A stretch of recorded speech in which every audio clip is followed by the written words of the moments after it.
Sorry, ich bin ein wenig später da. Ich habe mich noch verquatscht gehabt mit dem Jay. Auf Jays Discord, weil ich was gesehen hat, was mich interessiert hat und dann, ne?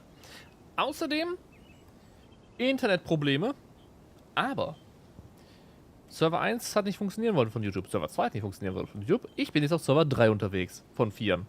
Das heißt, ich hoffe, der ist gut. Denn wenn nicht, ist es nicht mein Problem. Dann ist es euer Problem mit Zuschauen. Uiuiui. Aber es ist der zweite Stream mit Sumeru. Und wir haben nicht allzu viel Zeit heute. Mehr, leider. Wir werden heute die Main Quest nachfolgen. Wir sind beim letzten Mal, wo wir unterwegs waren, haben wir das komplette Gedings gemacht in Gandharva und dann habe ich mich sidetracken lassen mit Vimara. Und haben dann so ein bisschen Teil 1 gemacht von der Sidequest, die arschlang ist. Deswegen gehen wir zurück und machen die Main Quest. Und ich würde die gerne heute eventuell, wenn es geht, abschließen. Hoffentlich. Das wäre nämlich echt super. Das wäre echt super. Deswegen, auf geht's! Hui! Und ihr braucht kein F-Spam im Chat oder so, wenn ich nicht da bin, kurzzeitig. Macht einfach, schreibt irgendwas. Hallo! Asila. Wie bist denn du? Deine Arbeitgeberin ist? Keine Sorge, ich bin kein Angestellter des reisenden Händlers neben mir. Er kann mir keine Anweisungen erteilen. Aha. Außerdem ist er ein einfacher Angestellter. Hm? Sarifari. Ich habe zwar nur einfache Waren, sie wurden alle beim berühmten Palast Alcazar Zarai hergestellt. Interessant. Über den Palast. Auch wenn du diesen Namen noch nie gehört hast, den riesigen Palast im Norden von Sumeru hast du bestimmt nicht übersehen, oder? Er ist der Palast Alcazar Zarai und seine Besitzerin ist meine Arbeitgeberin. Alle von ihr verkauften Waren, selbst die einfachsten, werden mit einem außergewöhnlichen Wert versehen. So toll sind sie. Glaubst mir nicht, dann prüf die Qualität meiner Produkte oder Teile selbst. Du kannst diese nehmen. Der Palast Alcazar Zarai scheut keine Kosten. Haarerfrucht. Okay. Nett. So. Hallo Sumeru City. Auf dem Weg nach Sumeru City. Ja.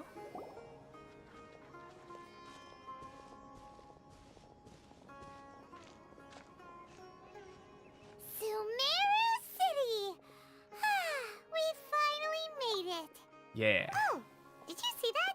When those people entered the city, something on their heads lit up. One moment, please, you two. It appears this is your first time visiting Sumeru City. Yes. Oh, yeah, that's right.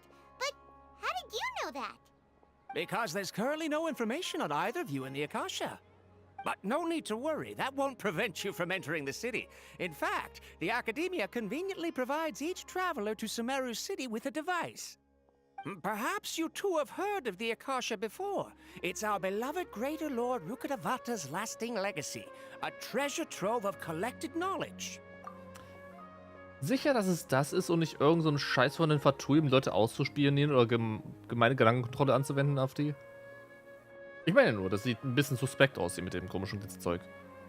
After centuries of tireless research on the Akasha, the Academia created one of its most ingenious inventions, the Akasha Terminal.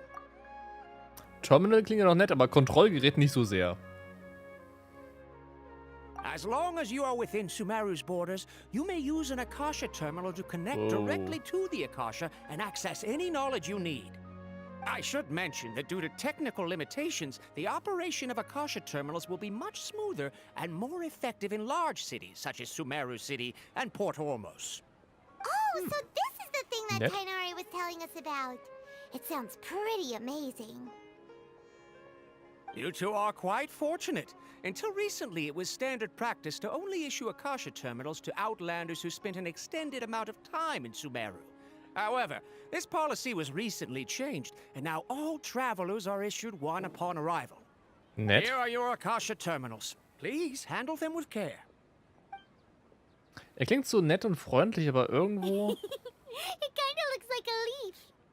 To activate it, simply hold it in your hand and say the following phrase to yourself. May the mighty God bless us with their voice of wisdom. Oh, since this little doodad lets you access knowledge, maybe we can use it to find a way to meet Lesser Lord Kusanali. Let's give it a try. Ahem. May the mighty God bless us with their voice of wisdom. Möge die Göttin mir gewähren, ihrer weisen Stimme zu lauschen. Das klingt so viel besser als das Englische. So melodisch. Man kriegt einen Weiser, bruh. Whoa. Just now, something clicked, and Paimon suddenly knew how to use this thing. It seems all we need to do is concentrate on what we want to know, and bam! You get it. Oh, Okay, that's cool. That'll come in real handy. Exactly. That is the power of the Akasha. And with that, let me officially welcome you both to Sumeru City. May the wisdom of the Dendro Archon always be your guide. Okay, now that we're in, we can check the Akasha about Lesser Lord Kusanali. Let Paimon try. 500 years ago, the sages found a newly born deity from within some scorched ruins. The deity now resides in the sanctuary of Suristana. Seems pretty similar to what Kali was telling us. Okay, next, let's concentrate on asking how to meet her.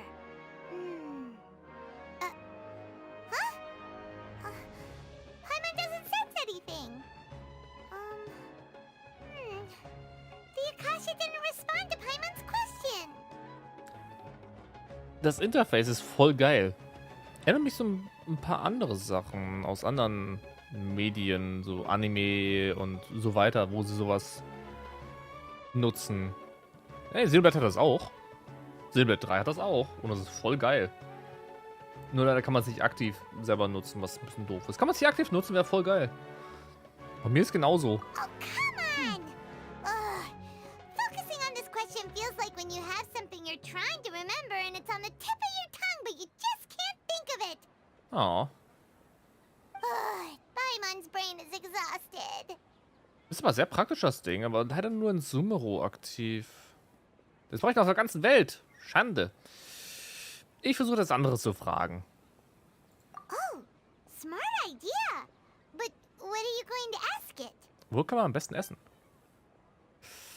Über warum Akasha die Frage nicht beantwortet hat, nachdenken. Über niedere Herrin Kusanali nachdenken, höhere Herrin Rukadevata. Wir fragen nicht nach der niederen Herrin, wir fragen nach der höheren Herrin. Auch nicht schlecht. Ich sehe viele leuchtende Punkte vor meinem inneren Auge. Ich müsste innehalten, sie sorgfältig analysieren, um herauszufinden, was sie ist, was sie sind. Ich spüre auch Liebe, Sehnsucht, Nostalgie, Traurigkeit, Unruhe und Ähnliches in mir aufkommen. Vermutlich sind es alles Gefühle, die die Menschen in Sumeru und der Göttin gegenüber empfinden. Das ist ein Interlink mit den ganzen anderen Leuten auch? Oh shit, das ist mega shit. Uh-oh. Paimon's getting all teary-eyed all of a sudden. It feels like the people of Sumeru really miss their Archon. Paimons Nase juckt? Bruh. Fragen wir mal nach den niederen Herren.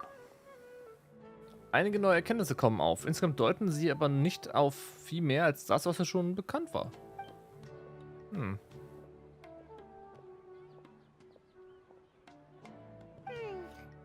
too? Well, glad it's not just Paimon. Das war eine komische Kamerafahrt. Fragen, warum Akasha die Frage nicht beantwortet hat. Es entsteht ein vages Gefühl, dass Akasha nicht bedingungslos auf jede Anfrage antwortet. Und selbst wenn die gleiche Frage gestellt wird, entspricht das erhaltene Wissen vom Akasha der Identität, Alter, Erfahrung und so weiter des Fragenden. Could it be because we're Outlanders and we've only just arrived in Sumeru? You Wirklich? know, maybe we're not qualified to receive an answer to this sort of question or something. Das scheint irgendwo logisch zu sein. So könnte jeder einfach hier reinkommen, Fatui und Scheiße. Well, seems no matter which way we try, we can't find anything that'll lead us to Lesser Lord Kusanali. Ich müsste fragen nach Pudding. Guess our only choice now is to try meeting with the researcher that Tainari recommended. Aber hey, No Name.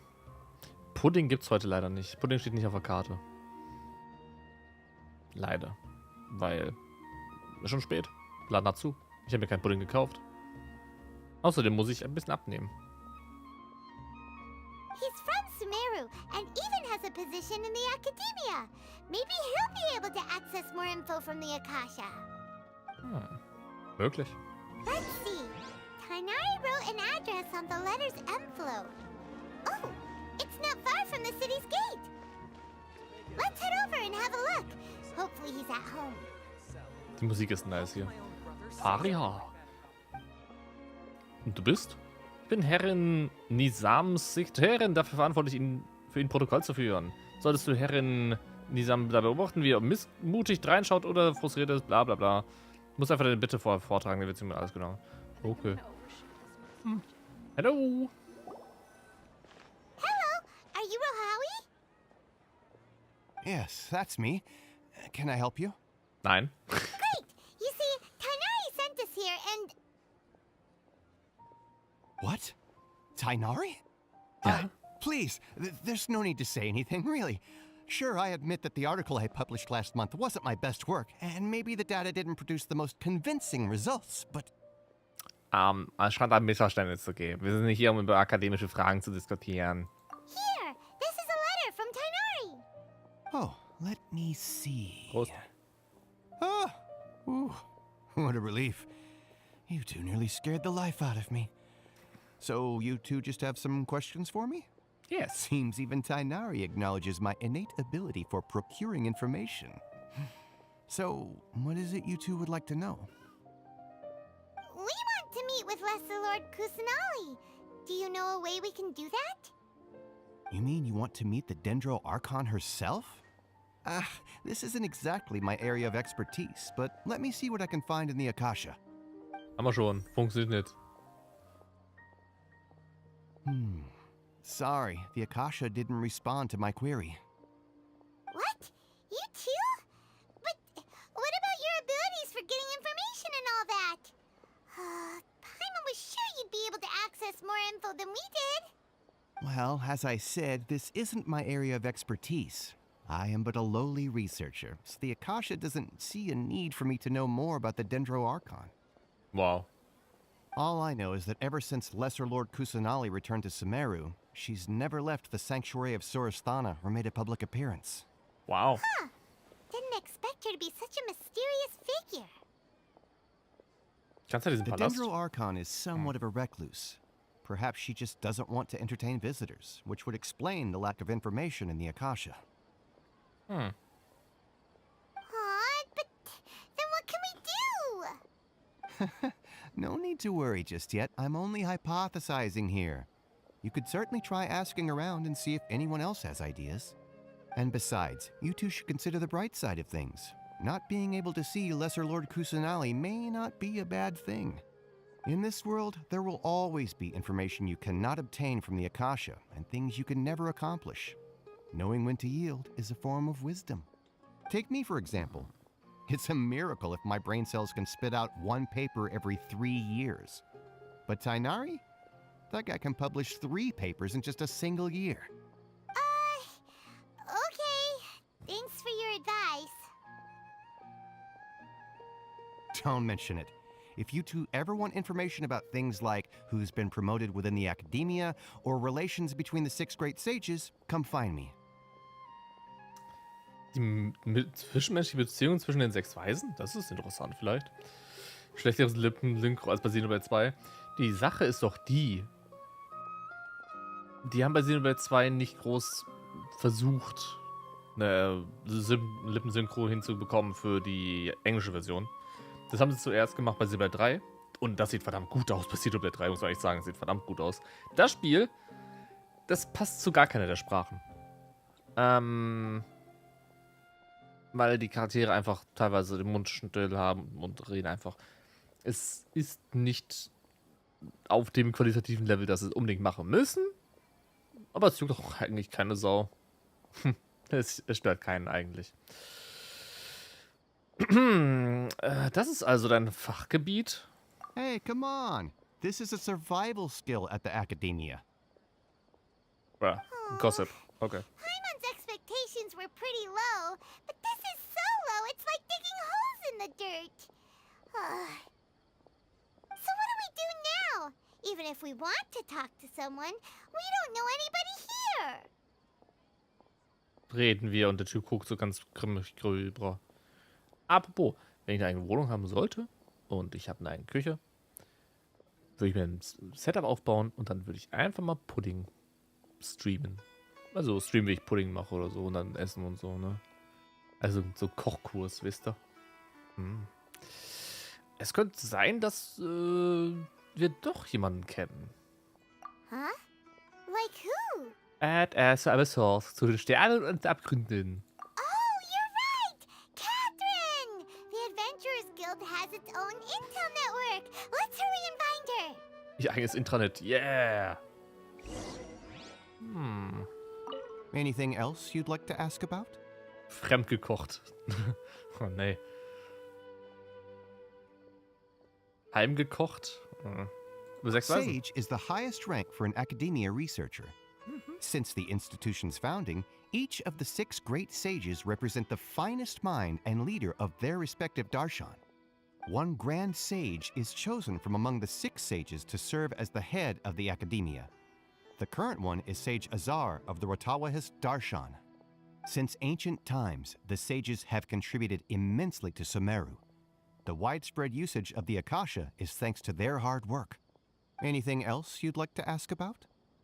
Klingt wie so ein typischer Zirkel. Eigentlich schon, es ist ein Kurven. Sag mal ehrlich, es ist ein verkackter Kurven, den die da haben. Mit einem, der an der Spitze steht. Quasi der Älteste, wenn man es will. Cool. Was ist mit zwischenmenschlichen Beziehungen? I just knew you'd be curious about that. Although the 6 darshans conduct research in different disciplines, their sages frequently interact with one another when managing academia affairs. In the Immorta, our leader is Sage Nafis. His temper is legendary. We researchers are terrified of him, and even the Grand Sage gives him some leeway. He hasn't shown his face lately, though. Rumor has it that he's currently involved with some major project. Thankfully, he's been so busy that I was able to publish a paper.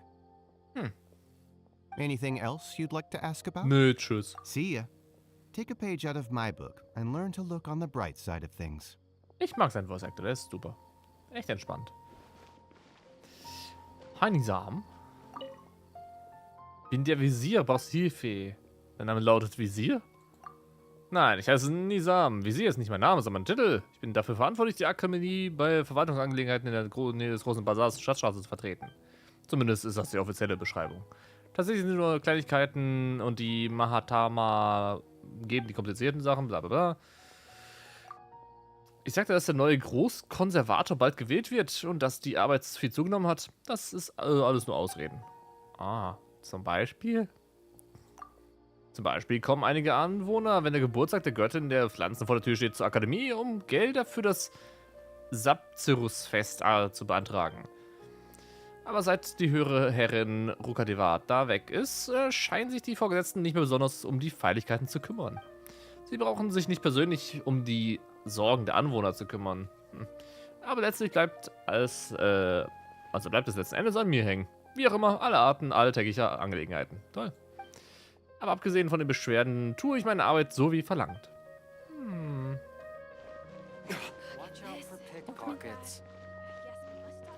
Na dann. Was ist denn das für ein Haus? Warum ist das eine Kanne? Ist das eine Teekanne? Ist das ein Teehaus? Oh, das ist eine Kiste. Better than nothing. Ja, besser als nichts. Hi. Es ist ein Kaffeehaus. Wow. Ein Starbucks. Ja. So, das ist Wendy's.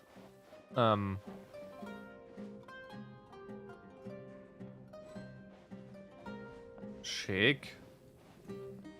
Das ist kein Kaffeehaus, das ist eine Shisha-Bar. Jetzt mal ohne Flachs. Was ist denn das?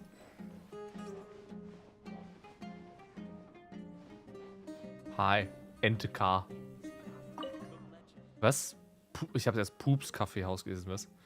Eine gute Tasse wird die Energie für den ganzen Tag geben.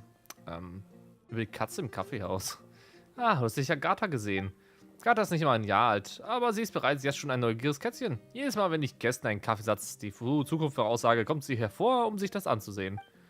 Wenn du möchtest, kannst du Gata am Hinterkopf kraulen. Gata wird vor Freude schnurren. Und du wirst die sanfteste Berührung der ganzen Welt verspüren. Hurra! Oh, wie scheint das auch eine Vorliebe für Katzen? Nein. Dann verrate ich dir einen kleinen Trick. Noch mehr als Fisch mag Gata den Geschmack von rohem Geflügel. Wenn es rohe Geflügel, das heißt, mag, dann kommt er bestimmt gute Freunde werden.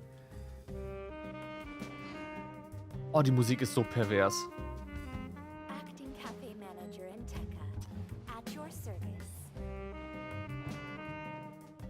Die Musik ist ein bisschen pervers. Ja, die erinnert mich ein bisschen an Octopath Traveler.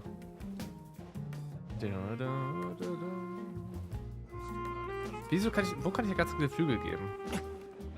Kann ich darüber? Au.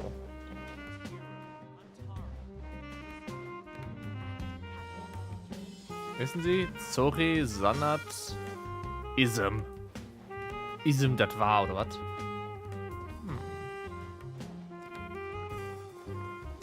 Bro. Hartim, ein selbsternannter Reicher.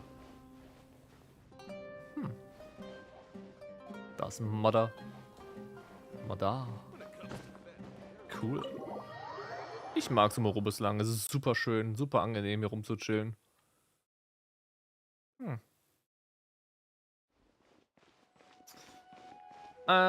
Catherine. Wo ist sie? Ah, das war ein ungewöhnlicher Platz. War das ein Teleportpunkt? Bin ich gerade von seinem Kopf gejumpt? Cool. Was haben wir denn hier so am Teleport? Ah, eine direkte Kochstelle. Perfekt. Die Werbetafel ist auch. Dann kochen wir ganz kurz was. Ich habe nämlich ein paar Rezepte bekommen. Beim Beenden vom letzten Mal. Da kam per Post oder so, kamen einfach Rezepte an. Und neue Rezepte heißt für mich, Sachen zu bereiten. Ich muss nur finden, wo das war. Oder ob ich es herstellen kann. Ah, Dämmerfrucht Beerentee.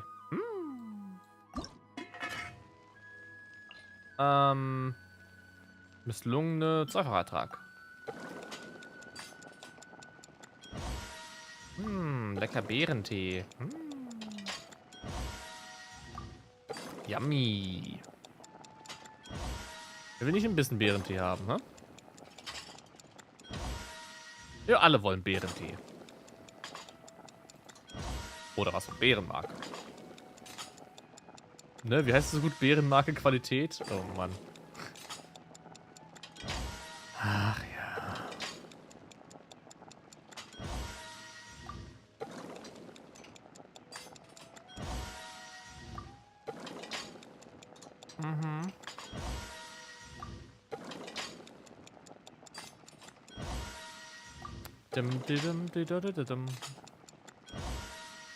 Wow, zum ersten Mal einen Proc bekommen. Wow. Traurig. So. Und noch eins. Gut. Reicht das dann eigentlich? Nee. Wie muss ich noch machen? 5 Stück, okay. Ich habe also ein neues gekocht gehabt. Doof. Das haben wir. Jetzt kommt noch ein zweites, oder? Dann 3 oder so. Das sind mehrere Sachen. Oh. Oh Gott, damit fehlt ein Grasdöschen. Mist. Okay, dann was mache ich denn? Wiederbelebungs-Items? Ja, das. 5 Stück davon. Automatisch zubereiten. 5 Stück. Dankeschön. Herz allerliebst. Dankeschön. Auf Wiedersehen. So. Das wollte ich nicht aktivieren, das Zeug. Dankeschön. Auf Wiedersehen. Catherine. Oh, Catherine. Ad Astra Abyssask. Hello, Traveler in Paimon. Die haben gelernt. Catherine, we need your help with something. Understood. The Adventurers Guild is always ready to serve you. With what do you require assistance? We want to meet with Lesser Lord Kusanali. Do you know a way we can do that? You two wish to meet with Sumeru's Archon. Understood. Please wait. Please hold the line.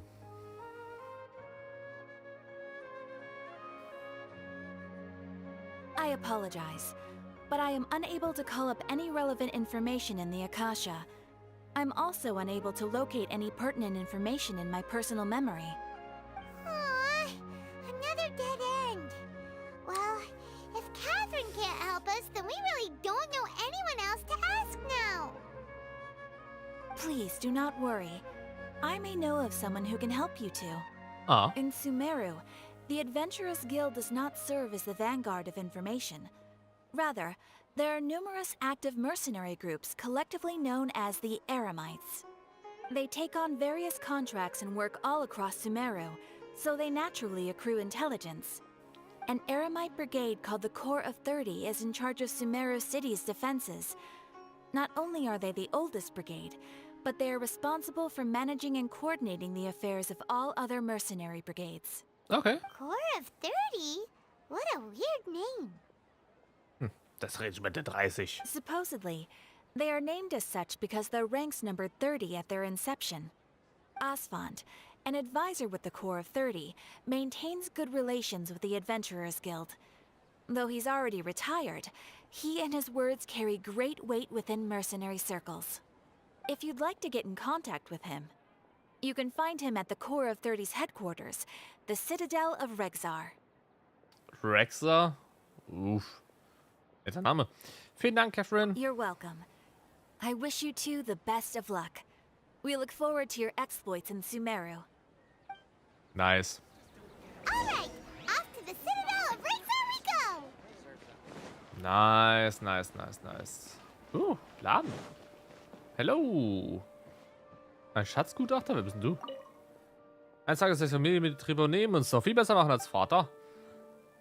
Und du bist? Verschätzt. Meistergutachter für Schätze angehende Antiquitätensammler und geniale Händler in Spee. Was die Begutachtung von Schätzen und Sammeln von Antiquitäten anbelangt, kann mir nur mein eigener Vater das Wasser reichen. Sobald ich ihn übertreffe, stehe ich an der Spitze. Was den Handel angeht, habe ich noch 2 Rivalen, aber die es zu übertreffen gilt. Welche 2 Rivalen? Eine davon ist die gerissene Suleika. Sie ist verdammt redegewandt und kann sogar billige Dinge wie Wolldecken zu hohen Preisen verkaufen. Ihr werde ich nicht unterliegen.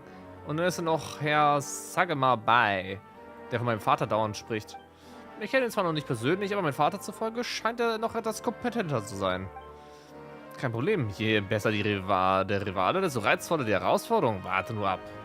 Okay. Hi, Khalid. DJ Khalid. Hi, willkommen im Laden. Was verkaufst du? Edelsteine, die zum Verkauf stehen, sind bereits für andere Kunden reserviert. Redest du von den Edelsteinen in dem Laden? Viele davon stammen aus meiner Privatsammlung. Sie dienen einfach nur zum Anschauungszwecken. Okay, sie haben auch hier wieder einen Händler, den man ansprechen soll, der noch nichts gibt. Super. Und hier ist Farid Bang. Ja, welche Orte sind manchmal sicherer? Ist das Patrouille? Ja, die Patrouille ist doch meine Aufgabe. Hier gibt es keine Gefahr, geht ruhig. Aber nicht unbedingt, ne? Vor ein paar Tagen lieferten sich aus irgendeinem Grund 2 Gruppen von Gelehrten eine Schlägerei. Ich wurde dabei fast hineingezogen. Man sieht, selbst in der Stadt Sumeru kommen die so lieb aussehenden Gelehrten gefährlich sein, ne? Wir müssen ständig auf Hut sein. Man würde denken, Gelehrte sind schlau. Und lieb und die hauen sich nicht. Aber nein, wenn Gelehrter auf Gelehrte trifft, dann gibt es da richtig Arsch, Alter. Dann gibt es da richtig Ärger. Hallo! Ahanga. Was geht's? Ich möchte eine Waffe kaufen. Musterstahl müssen Verbrauch bestellt werden. Ich habe nur diese vorrätig. Au. Man muss die bestellen. Kann ich nicht so eine Waffe haben? Holy shit. Gut. Der redet nicht viel. Das gefällt mir. Könntest du mir mal bitte hier das Ding umwandeln lassen? Dankeschön. Ich brauche 20. Also 4x5. Dankeschön. Gut. Amavi. Dann wird mein zweiter Sohn endlich eine anständige Arbeit bekommen. Oh, toll. Entschuldigung, was darf sein? Was verkaufst du? Verkauf Haus, was waren? Schau bitte um. Verkaufst du auch Zeug? Nein. Okay. Ich muss ein bisschen Mora ausgeben. Nehmen wir mit das Zeug. Eine Zeitung für sich. Okay. Oh, nett. Wo geht's denn da lang? Hey, Hakan. Was kann ich für dich tun? Entschuldigung, ich bin wohl das gelegt, habt ihr nicht bemerkt. So müde? Naja, gelangweilt als müde. Glaubst du, an einem lärmenden Ort wie dem Theater oder dem Bazar fällt man einfach so in Schlaf? Wenigstens ist niemand von der Akademie in der Nähe des Theaters Zubad. Und niemand passt auf meine Arbeit auf. Wenn Asra mich in den streunenden, nicht den streunenden Sjuf jagen schickt und diese Bücher will man Nilo nicht von dem Foto belagern, nicke ich einfach ein. Ah, ja. Oh, Pflanze. Padisara. Ah, ja. Heilige und edle Pflanze mit sehr hohen Ansprüchen für die Wachstumsbedingungen. Durch Verarbeitung können sie aus dem Staubblatt wertvolle Gewürze gewonnen werden. Wieso glaube ich, dass es die Pflanze sein wird, die man braucht, um den Arkon aufzuwerten, wenn er verfügbar wird? So ein Gefühl.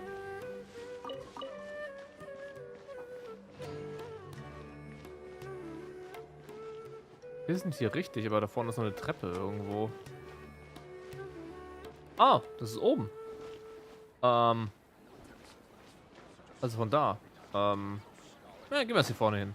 Hallo. Na? Gehen wir zu Hause?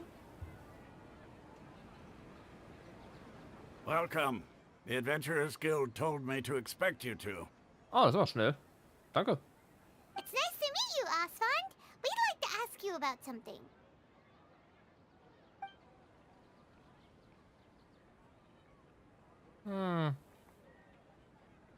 Wie können wir den Arkon treffen? I see. So, Catherine's the one who sent you this way.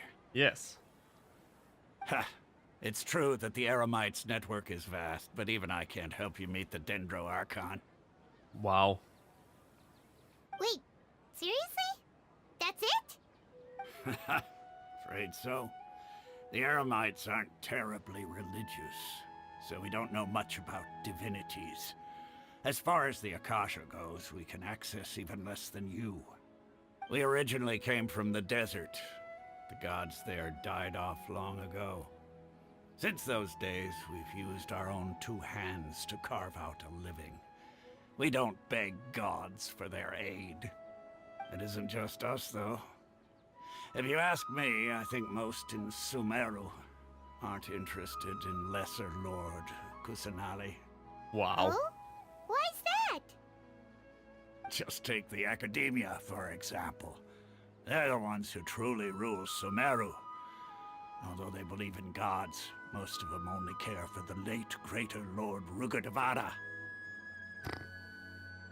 Wer hätte das sagt? In their eyes, she was the one who founded Sumeru and gifted us with the Akasha. Lesser Lord Kusanali just happened to inherit her legacy. Because of the Academia's influence, most citizens are more familiar with Greater Lord Rugudavada and hold her in greater esteem. Not to mention that Lesser Lord Kusanali never makes an appearance, and the Academia never announces anything about her. As far as the people of Sumeru are concerned, she's just a god that exists. And that's all. Das ist hart. Aw. After hearing all of that, Paimon sort of feels bad for Lesser Lord Kusanali. Ha! But who knows? We're all just guessing when it comes down to it.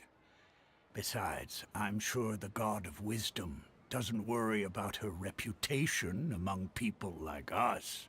All right. Well, thanks for the info, Osfond. No problem. Always happy to help out the Adventurers Guild.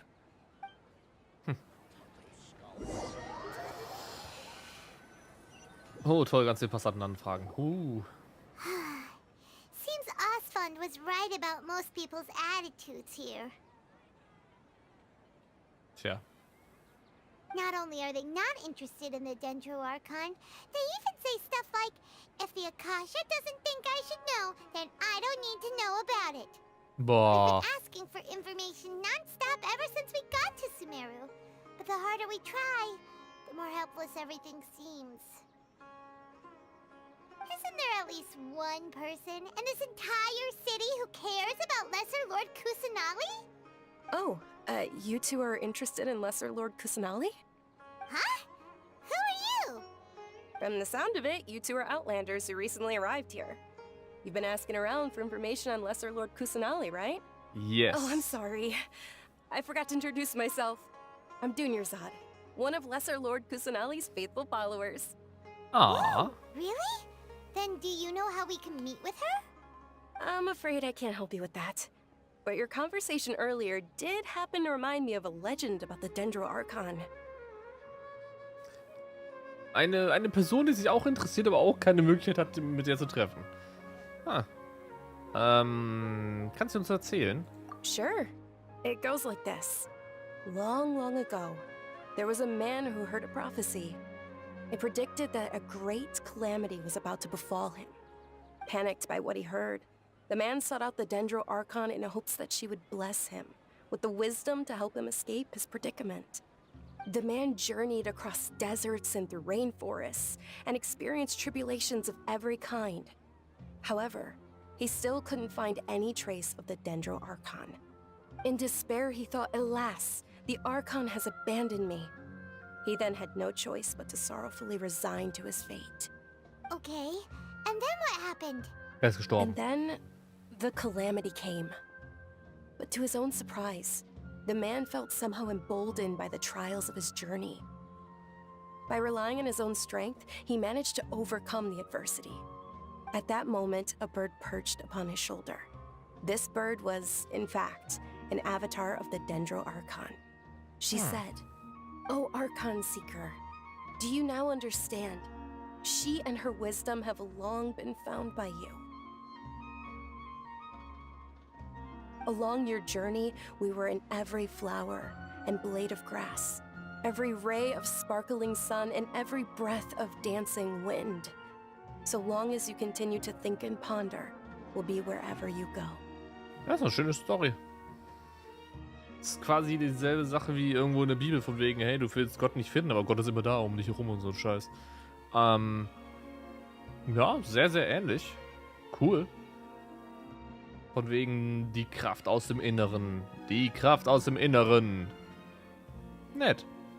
Yeah, thanks for the story. Paimon feels all warm and fuzzy inside after that.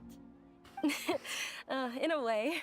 It seems like this story is also one of the Dendro-Archon's avatars. Dunyarzad, since you worship Lesser Lord Kusanali, can you tell us anything else about her? Of course. So did you two know that, I'm terribly sorry, but it seems something's come up now. Let's chat another day. Hat sie was angestellt? Oh nein. Hey, wait! What the heck just happened? Das muss wohl mit diesen Leuten dort zu tun haben, ne? No. It looks like they're searching for someone. Dunyarzad was acting super nervous just now. You think they're looking for her? This stinks! We finally managed to find a lead about Lesser Lord Kusanali! We can't let them get in the way now. Let's see if we can get rid of them. Then we can catch up with Dunyarzad. Hey, have you two seen a brown-haired girl wearing a purple top and a long blue dress? We're looking for her. Nö. Did she have bandages wrapped around her wrists? Yes, that's her. Did you see which direction she went? Yeah, she went that way. Quick, after her!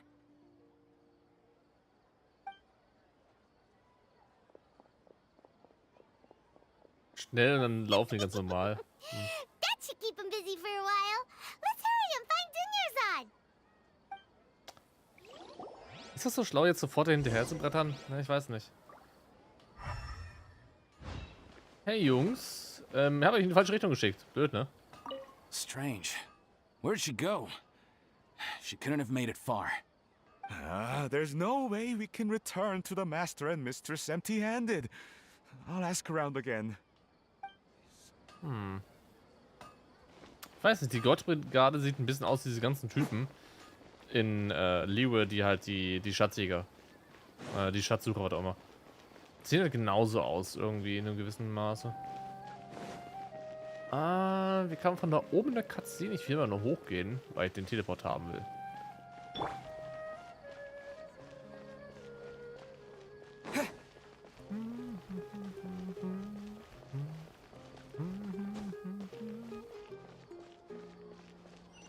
Ist das schön hier. Mir gefällt es, wie das auf mehrere Ebenen hier verteilt ist. Krieg ich einen Double Kill hin? Oh, blöde Taube. Komm schon. Kriegt da bestimmt einen Double Kill auf euch hin.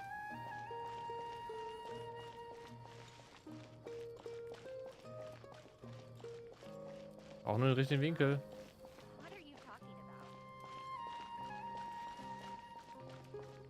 Hör auf, sich zu bewegen, du blöde Taube. Bleib doch mal stehen. Oh, goddammit. Mäh.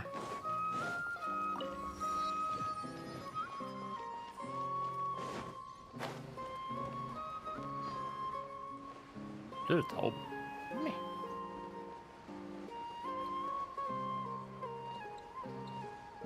Ah, da ist er. Hallo. Dropping in. You might have been long gone by now. Oh, it's you two. Oh, you startled me there.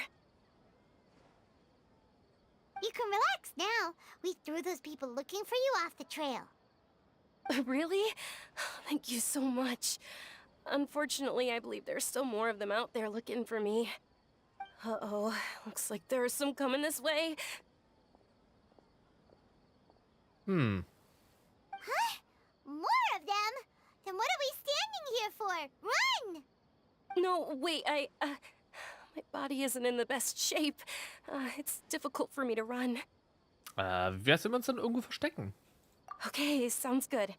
There's a tavern on the other side of the port we can go to. They probably wouldn't expect me to hide in a place like that.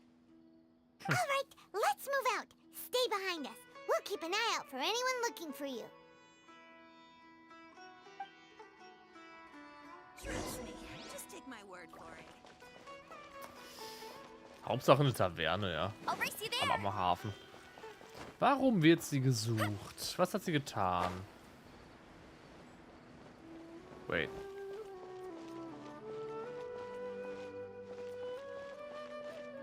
Gamal, Leiter der Niederlassung der Abenteuergilde. Ey, Gamal.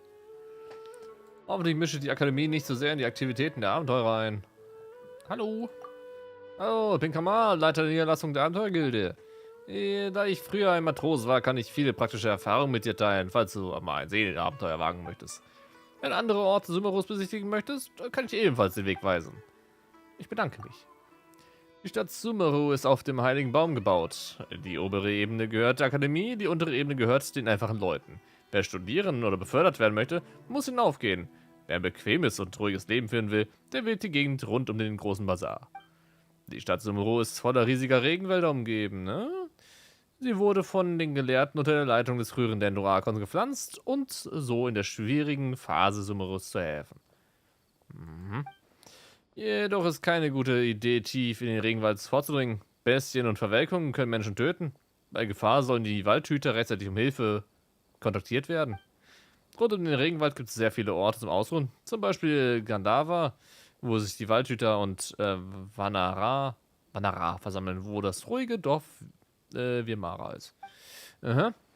Weiter südlich liegt der Hafen von Ormos, der größte Import- und Exporthafen von Sumeru. Die meisten kommen dort vorbei, wenn sie Sumeru über den Wasserweg erreichen. Außerhalb des Regenwalds? Geh nach Westen, passiere den Karawanen-Ribat und dann ist die Wüste erreicht. Der Rote König liegt in der Wüste begraben und ist auch das Ziel vieler Abenteurer. Doch schließlich ist die Umwelt zu gefährlich. Jeder kleine Sandsturm reicht aus, um die Menschen fertig zu machen.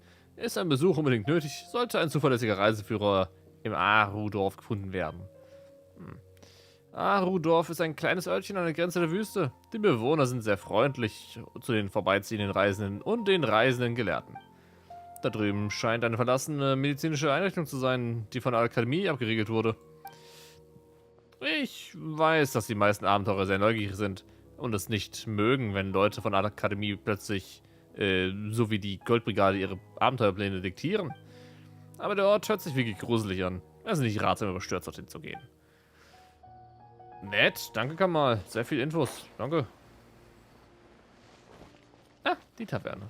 Bei Erfahren. Erfahren und Stefan.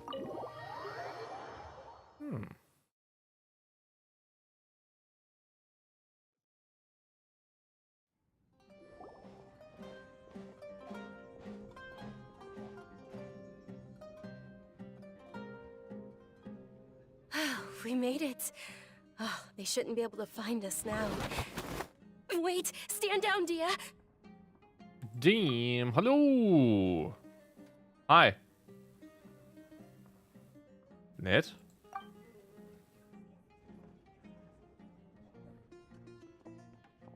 My lady, who are these two? Hi. They're travelers that I met on the street just a moment ago. They happened to notice that you were all searching for me, so they helped me hide. I see. In that case, you two should scram. There's nothing here for you. Wait a sec! Who the heck are you? And why are you shooing us away? I'm Miss Dunyarzad's bodyguard, here to see that she returns home safe and sound. Ich mag dich. Du bist lichtbewusst. Das ist cool. Und das ist ein krasses Outfit, meine heilige Scheiße, Mann. My lady, let's get going. You've been gone for so long that your parents are worrying themselves sick. And if I refuse to go with you? It'd be easier for the both of us if you cooperated. But if you insist on not going, then I'll have to carry you like a sack of potatoes. Hey! Dunyarzad already said she doesn't want to go back. Why are you still pushing her? Stay out of this. You don't understand the situation. Ooh, Pyrovision. Sorry, my lady. Even though I'm your bodyguard, your parents are my employers. I have to answer to them. How much? Wait, what? How much more do I have to pay you to become your employer? So you never listen to my parents ever again. Double? Geil. A triple?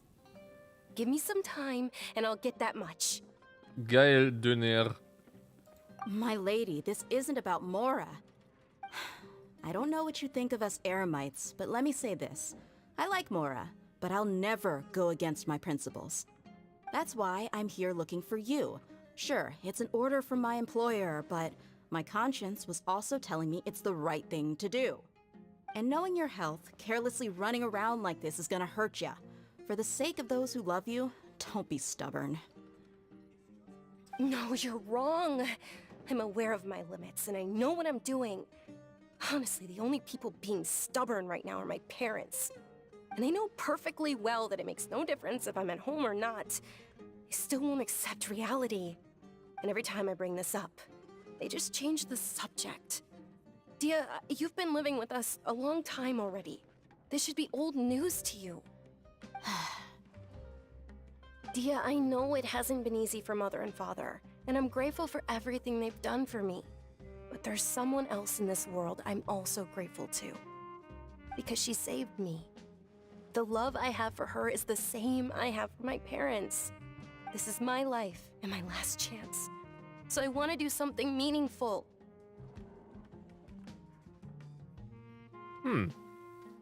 My lady, are you sure what you're doing now is meaningful? Yes, I'm sure. At least, it is to me. Fine, I won't ask you to return home anymore. But let me make something very clear. I'm only doing this because I respect your determination, not because I agree with you. Thank you, Dia. Sorry for being so rude just now. My nerves were acting up. And I even brought up your payment in such an offensive way. Don't worry about it, my lady. I did say that I like Mora. Besides, that's our next topic of conversation. Oh. Today's little excursion caused such a ruckus that every single bodyguard at the estate was deployed. It wouldn't be easy to hide things from your old man. Since this definitely won't be your last escapade, here's a little tip. You should at least make it look like your room and things are still in order when you leave. Also, you'll need someone to cover you for when you're out and about. Das ist cool. Sie ist so cool drauf, ja. Gibt's nur noch Hinweise, wie es besser kommt, wenn man ausbüchsen will? Wow. Ja, cool.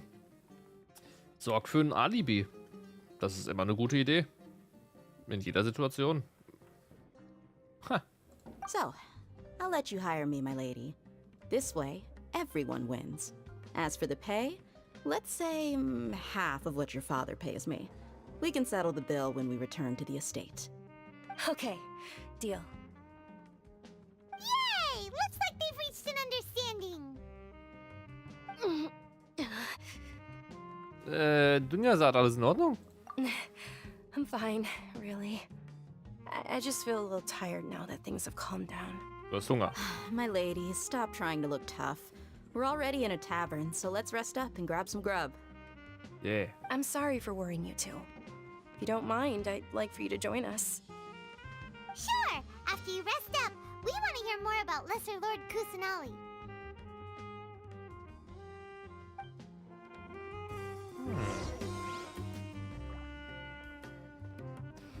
Die Musik ist mega geil. Oh, jetzt mal bekannt. Alter, ist mal ohne Scheiß. Fetter Spieß. Schönes, ne? Oh ja. Ne, schöner Grill und alles, ja. Und sogar Tee. Und Shrimps. Ist nicht so laut. Ha! Well, if it isn't Dia. Haven't seen you in nearly half a year. Word on the street is that you're a bodyguard for the Homayani family now. Ha! Don't you find that kind of work boring? Nah, you get used to it. How about a menu over here? You got it, huh? Isn't this little Miss Homayani herself? We don't get to serve personages like you very often. We'll be sure to prepare our very best. Thank you, sir, but there's no need. I don't have a lot of mora on me, and I really ought to save as much as I can. But please bring these two the best food you have. They're my new friends, so I want to be a good host for them. Na, das geht nicht. Das ist gegen meine Prinzipien. Ja, das ist gegen meine Prinzipien. Ich kann von anderen Leuten nichts annehmen. Deswegen bin ich auch immer ein bisschen... Ich komme immer in Verlegenheit, auch wenn Leute mir irgendwo hier einen Sub reinballern. Ja, abonnieren oder Member werden.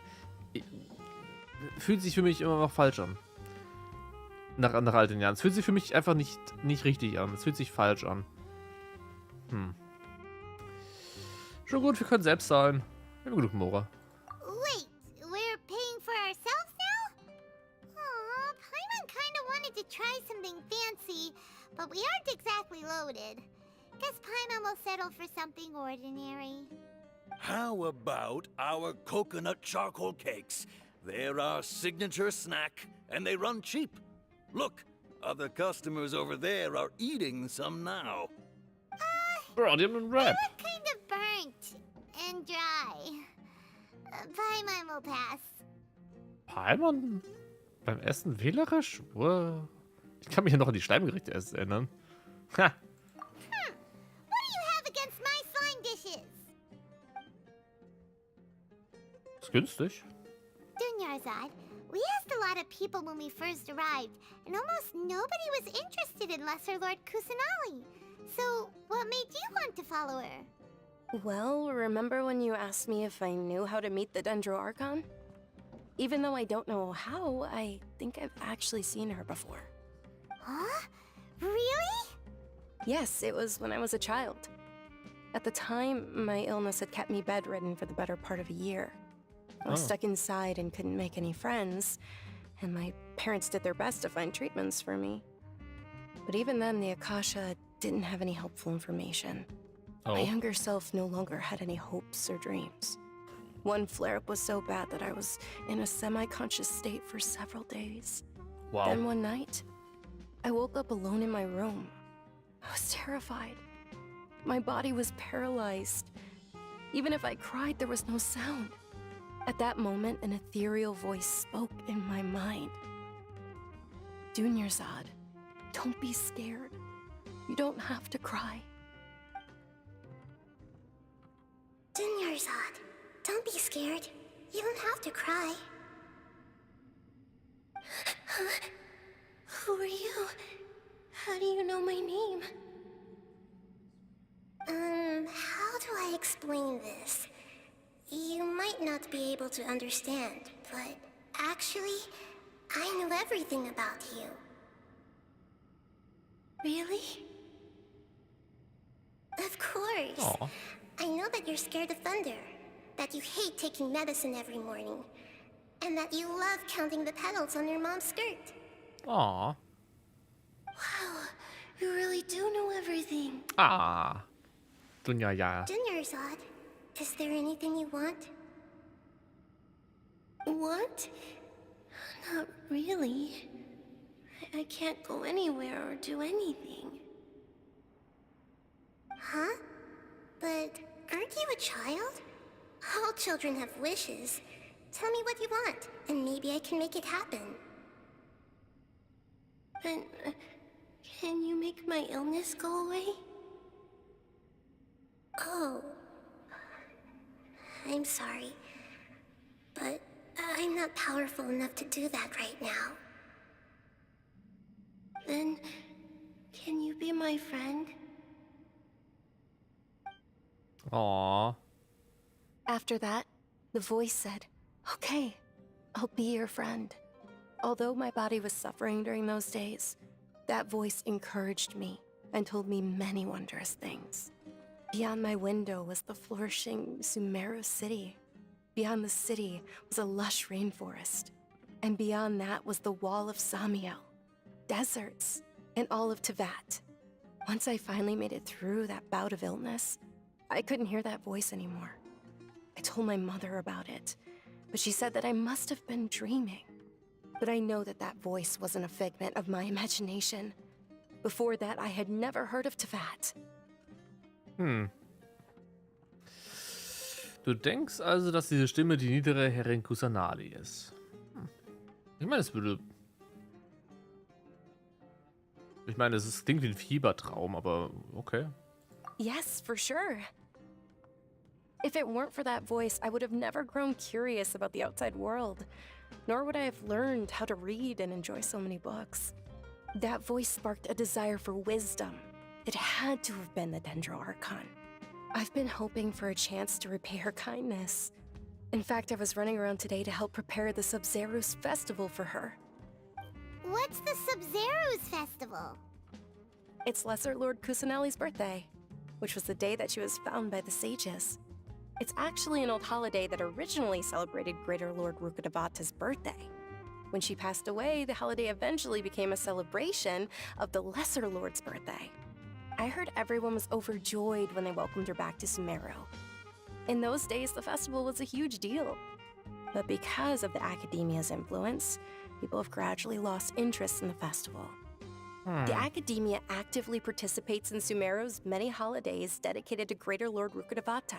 But when it comes to the Subzeros Festival, forget any funding. They practically act like it doesn't exist.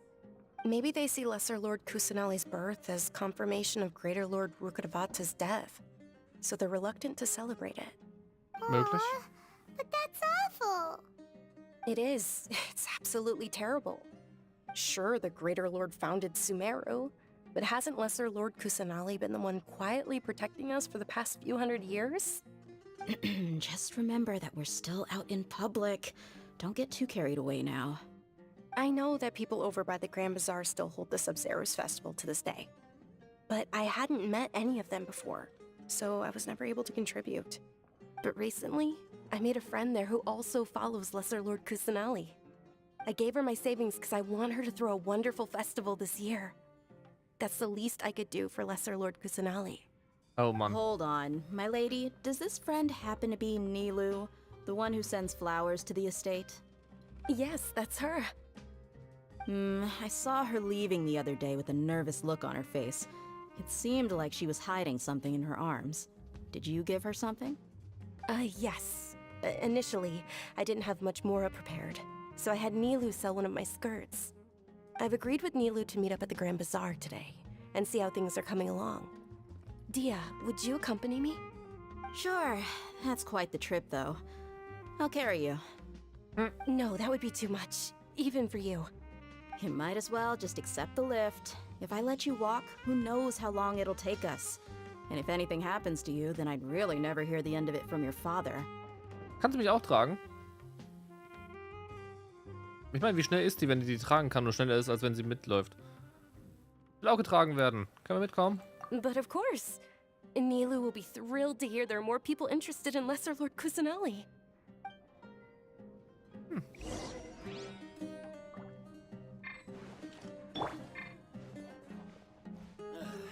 Meister!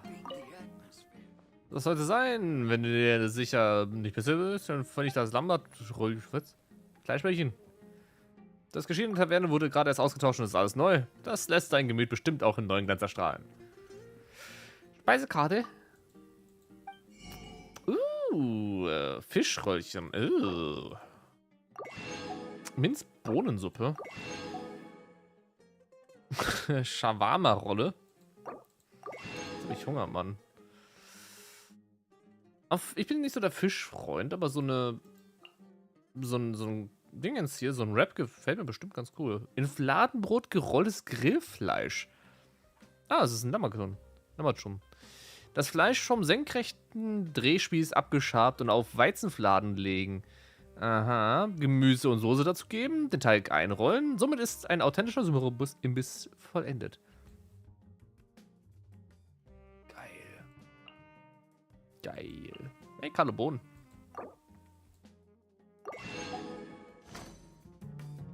Ob wir auch einen Sinbad hier irgendwo haben? Ich meine, wir haben einen Jafar hier, was gruselig genug ist. Auch Gelehrte sollen ihr eigenes Leben haben. Bist du ein Gelehrter? Unglücklicherweise ja. Glücklicherweise stehe ich jedoch etwas besser als die meisten anderen meiner Kollegen. Die akademische Welt ist nicht alles im Leben. Wenn du den ganzen Tag nur mit harter Arbeit verbringst, dann wird das Leben an dir vorbeiziehen. Egal wie brillant deine Forschungsergebnisse auch sein mögen. Dann sollte man sich also mehr unter die Leute wagen, ein Glas Wein trinken, ein Gespräch suchen. Nur so kann man einen Ausgleich für Körper und Geist finden. Selbst wenn das bedeutet, dass du am Abend mehr Arbeit hast. Aber die Studenten kommen ja sowieso immer tagsüber in mein Büro, um ihre Fragen zu stellen. Da kann man auch genauso gut in tiefer Nacht an meinen Projekten arbeiten, ohne dabei gestört zu werden. Pass auf deine Gesundheit auf. Wirklich. Verstanden, ja, ich habe es, ja. Aber ich kann einfach nicht akzeptieren, dass mein Leben gänzlich von der Forschung vereinnahmt wird. Schon gut, ich werde mir Milch trinken und auf ausreichend Schlaf achten. Das kannst du auch machen. Milch. Geil. Der heißt Jafar. Ich habe nicht gesagt, dass er aussieht wie Jafar. Your theory is just putting the cart before the horse. Die Charaktere sehen ja krass aus. Gregor, internationaler Student. Hallo Gregor. Ich setze mich mal, ne? Der Wein hier ist bitterer als in meiner Heimatstadt, aber ich habe mich fast dran gewöhnt. Trink nur langsam. Danke für die Vorsorge. Über den Wein deiner Heimat. Das Wasser des Mostsees ist süß und erfrischend. Egal welcher Wein daraus gebraut wird, er hat einen süßen Geschmack. Mondstadt. Aber ich habe den Wein meiner Heimat auch nur einmal probiert. Das war eine Katzenschwanz-Taverne, bevor ich Mondstadt verließ und nach Sumeru kam. Dort veranstalteten meine Freunde und Familie ein Abschiedspaket für mich. Danach schrieben meine Eltern aber mal in ihren Briefen, dass sie mir Obstwein von einer vertrauten Karawane bringen lassen wollten. Aber ich lehnte ab, weil ich befürchtete, dass mein Heimweh würde zunehmen. Zum Glück sind meine Eltern beide gesund, sodass ich mir während des Studiums keine Sorgen um sie machen muss. Sobald ich meinen Abschluss mache, kann ich sie wieder in meiner Heimat sehen. Oh Mann.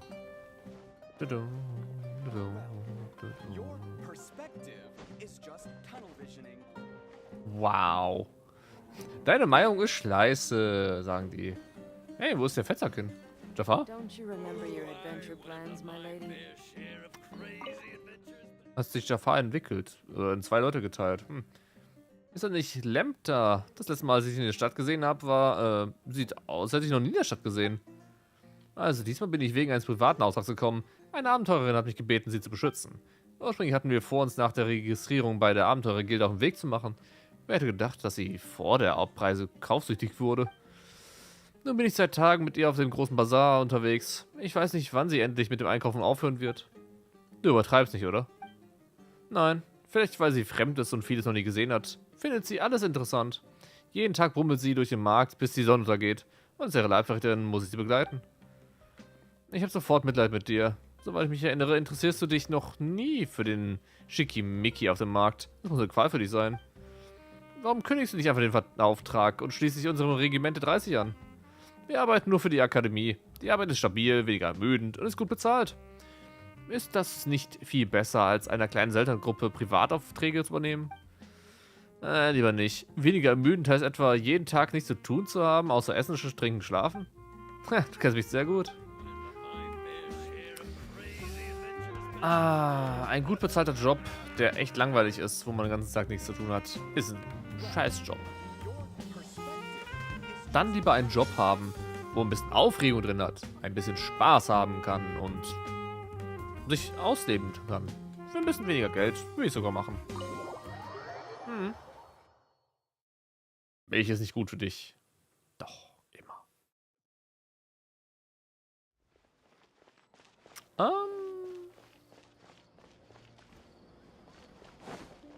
Rima. Söldnerin des Regimentes 30. Eine Wahrsagerin mit einer schwarzen Katze? Oh, toll. Und eine weiße Katze. Hi. Verführung kannst du Liebe führen, doch eine zu große Liebe kann ein Desaster heraufbeschwören. Oh ja, Xenoblade lässt grüßen. Doch glücklicherweise mögen sie dich alle nicht allzu sehr. Wer sind diese sie? Harut und Marut, sie sind Schatten von flinken Dämonen, freie und unbändige Wesen. Und außerdem meine Katzen. Und Verführung und Liebe sind? Katzen sind neugierige Wesen. Sie haben zwar viele Stärken, doch ihre Neugier ist ihr Schwachpunkt. Laserpointer. Weil ihre Neugier und ihre Vorlieben dazu führen, dass Fische am Ufer stranden und die Vögel am Boden festgehalten werden. Was die Fische und die Vögel angeht, ist das ein einziges Desaster, oder? Oh ja. Joink.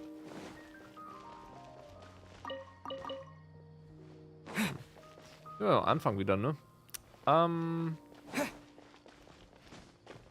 Der große Bazar. Der große Bazar, Bazar. Ist da oben. Ich finde die Story hier schon wesentlich besser als die aus dem anderen Gebiet. Aus Inazuma. So viel besser. Sehr viel bodenständiger und nicht so von wegen, hey, der große böse Boss ist da und es ist scheiße und alles, ne? Nett.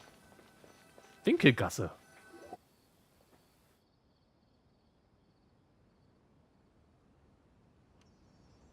Oha. Sorry I'm late, Milu. You are the ocean's great waves. Oh, Dunyarzad. It was taking you so long that I assumed you got trapped at home, but you made it in the end. Oh, hat die rote Haare. Das ist voll rot. Und fette blaue Augen. Uh-oh. But if Dia's here, that means you got caught, right? You could say that, but everything worked out. She's on our side now. Not completely. Oh, and who are these two? Hi. Oh, meet the Traveler and Paimon, my two newest friends. They're visitors who just arrived at Sumeru City and are looking for information on Lesser Lord Kusanali. So you're followers from another land? Um ehrlich zu sein, nein. Oh, really? Well, that's okay. You're still invited to the Subzeros Festival. Danke. By the way, Dunyarzad, we've already started decorating the Grand Bazaar. It looks spectacular, thanks to your generous contribution. Interessantes Tattoo. You're very welcome. It's the only thing I could do. Do you still have enough Mora? Probably? But don't sweat it. We've already finished renovating the stage. Come on, I'll show you.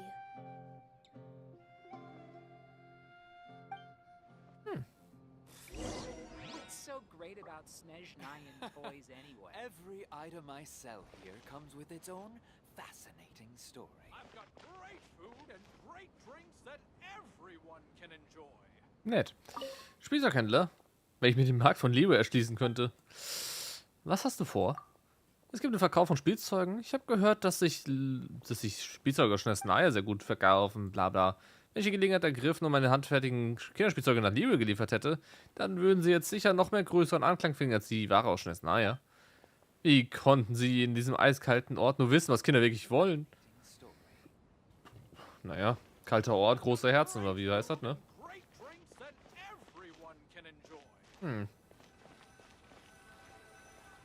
Hauptsache, die tanzen hier. Voll geil. Wow! This place is amazing! Not bad. Last time I was here, the stairs were full of holes. The stairs were nothing. A little while ago, we discovered that the tree above the stage had a huge chunk of bark ready to fall off. Mr. Zubair was worried sick. We reported it to the academia many times, but they never sent anyone to deal with it. We didn't want anything bad happening, so we were going to cancel all the stage performances. Ey. Warum kam denn niemand, um das Problem zu lösen? Oh, probably because it was the theater asking. Ah. The academia looks down on performers like us. They probably think it would be best if the theater closed down completely. Bruh. We can't let that happen, though. Not only would everyone involved in the theater go hungry, but then we wouldn't be able to hold the Subzeros Festival anymore. Thank the Dendro-Hauptstadt for Dunyarzad. But the more she gave us, we hired someone to patch up the tree, and we also gave the stage a much-needed makeover. The stage is going to be even prettier when it's festival time.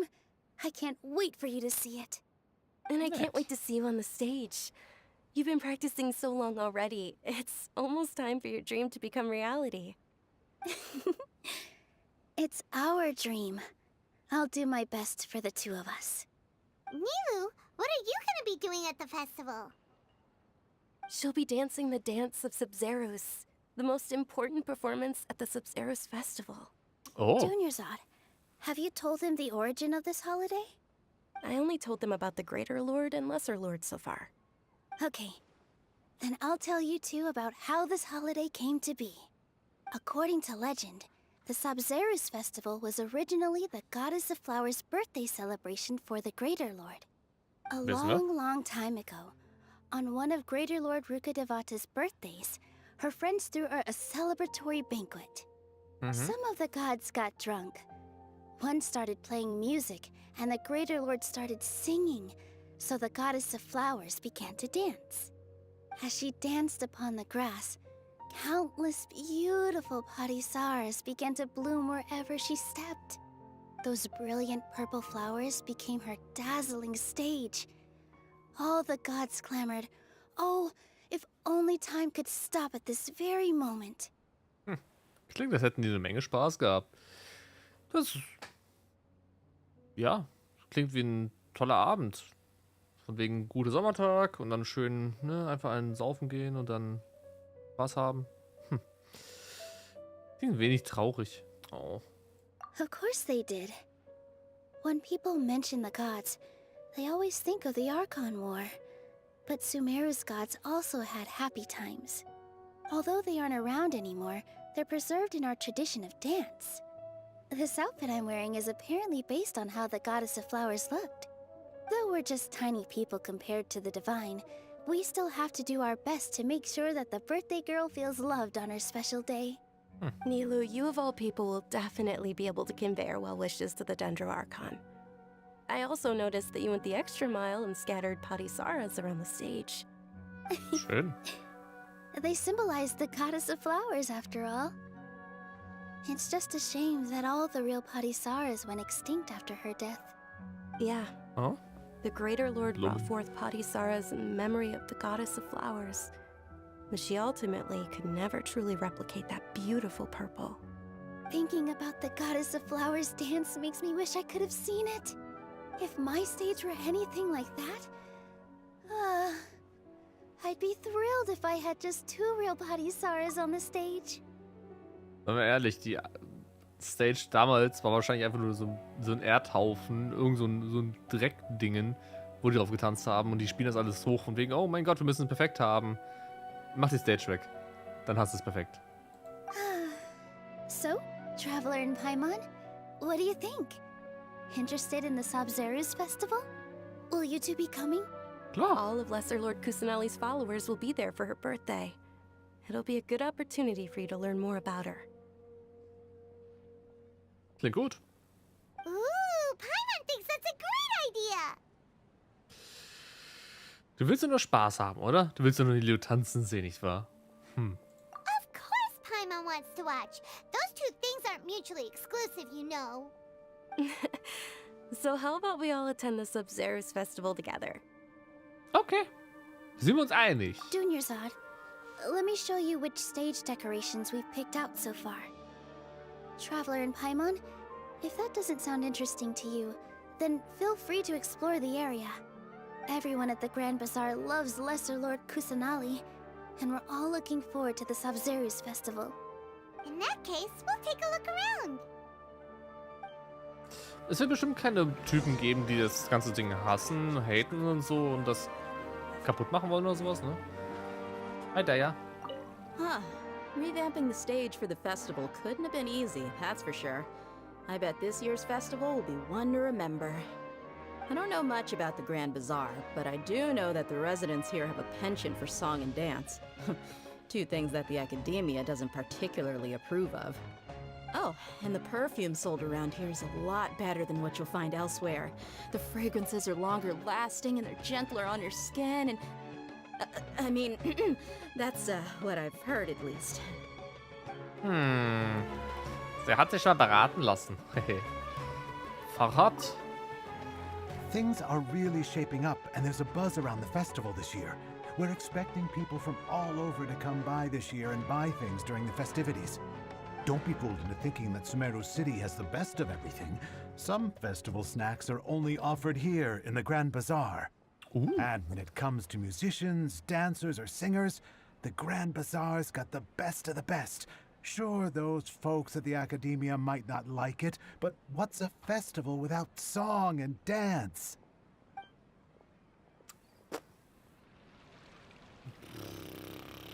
Ein Saufgelage. Kumari. Hallo. Whoa! What's with your yellow hair? And why do your clothes look so funny? Are you an Outlander? Bruh. Did you know that the Subzeros Festival is about to happen? There'll be loads of fun things to do at the festival. But the best part is when Ferris, the Knight of Flowers, passes out candy to everyone. Der Blumenritter? Oh, um Himmels Willen. Shrimati, hallo. Ah, dancing at the Subzeros Festival. You know, I also danced when I was younger. As a child, I even asked my grandmother why we performed the dance for the Lesser Lord when it was originally done to honor the Greater Lord. My grandmother said that Greater Lord Rukkhadevata is a beloved deity and honored by all. And Lesser Lord Kusanali is too. If the Goddess of Flowers ever knew Lesser Lord Kusanali, then she would certainly have wished to be her friend and hold celebrations for her too. The Subzeros Festival has been losing its appeal over the years. That is, until a wealthy benefactor stepped in this year and brought the festival back to life. I heard she forked out a lot of mora to make it all happen. Ja, die hat ganz schön Geld reingeworfen. Es ist immer schön, jemanden zu haben, der irgendwo mal sich um sowas kümmern will oder so. Gut. In my opinion, Shoots is the best stall in the world. Wow, lag.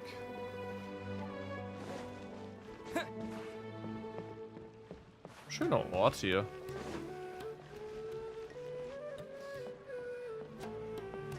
Hallo, Chic Tsubari. Wenn du Reporter bist, der auf ein Interview aus ist, muss ich leider ablehnen. Und du bist? Ich bin Bühnenautor und Direktor und Betreiber des Theater Zubat hier in der Baumhöhle. Außerdem bin ich auch Komponist, Choreograf, Bühnenbildner und Regisseur. Wir haben nicht viele Leute in der Theatergruppe, außer Koro, Farben, was andere regieren. Solltest du aber ein wichtiges Anliegen haben, muss ich dich darum bitten, die Arbeiter hier nicht zu stören, und ich zähle auch selbst dazu. Was Kusho angeht, er ist nicht besonders talentiert. Auf der Bühne wirkt er hölzern und beim Singen trifft er oft nicht wie so die richtigen Noten. Seine einzige Stärke besteht darin, dass er sich nicht durch die Rückschläge entmutigen lässt und die Schauspielerei trotz allem nicht aufgeben will. Ich bin ein Mensch mit hohen Ansprüchen, doch Studenten, die hartnäckig arbeiten, kann ich einfach nicht aufgeben. Solange er nur auf aufrichtig Kritik annimmt, werde ich auf ihn weiter unterweisen. Ne? Immerhin wäre es auch zu viel verlangt, zu hoffen, dass alle Schauspieler so großes Talent wie Nelo haben. Fällt mir ein, ich muss nochmal mit über den Text über das neue Stück gehen. Schick Zubat, yes. Sagst du, ihre Schuhe sehen ungemütlich aus?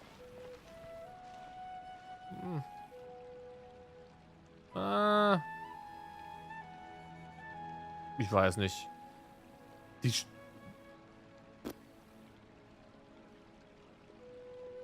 Schwer zu sagen, ne? Aber ihr Outfit generell ist voll cool.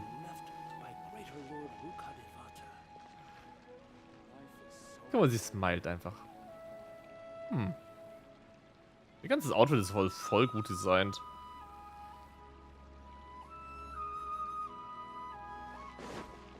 So spitz zugelaufen. Wer weiß, wer weiß. Hallo, Naya. Es ist nicht ihre Zeit auf der öffentlichen Aufführung. Die Gegend ist so chaotisch. Achte darauf, wo du hintrittst und auf deinen Kopf. Du bist? Die Requisiteningenieurung des Theaters Zubat. Neben dem Entwurf und der Herstellung von Requisiten kümmere ich mich auch um die Instandsetzung und Bühneneinrichtung. Läuft die Arbeit gut? Smiling in Pain. Herr Schick Zubat stellt sehr strenge Anforderungen an alles, was er mit Aufführung zu tun hat. Deshalb mache ich mir immer Sorgen, dass meine Arbeit nicht gut genug ist. Sind die Requisiten hübsch genug? Sind die Details gut erkennbar? Läuft die Taktik reibungslos? Technik. Das sind alles Dinge, die mir jeden Tag durch den Kopf gehen. Manchmal möchte ich mich zu einem weiterführenden Studium der Baulehre einschreiben. Ich habe ein paar Stammkunden von der Baulehre, zu denen ich gutes Verhältnis habe. Aber wenn ich darüber nachdenke, will ich eigentlich gar keinen Palast auf der Bühne aufbauen. Sei unbesorgt. Wenn ich dann nur großzügig sein könnte wie du. Letztendlich liegt es daran, dass ich eine Vorliebe für dieses Theater habe und einen gewissen Anspruch an mich selbst. Trotzdem, Dank für den Trost. Hier sind ein paar übrig gebliebene Steine vom Bau der Requisitien, ne? Von sehr guter Qualität. Nehmen Sie bitte. Und tolle Steine. Hi, Nilo. Nilu, your outfit looks amazing. There's also something different about you from when we first met up. I thought I'd add a little extra pizzazz to my dress for the festival. See? Wow, did you sew all that yourself? Uh-huh. Sewing is a fundamental skill for everyone in the theater company because we make all our own costumes. Did you know that Mr. Zubair not only can make costumes, but props too? I've noticed that you can't keep your eyes off that crown over there. Would you like to try it on? May I? Of course. The legends say that the goddess of flowers had beautiful horns on her head, so this crown was made to reflect that. Dunyarzad, you look absolutely stunning with it on. It's like I'm looking at the goddess of flowers herself.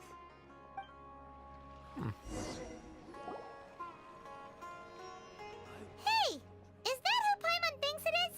It looks like Catherine. What?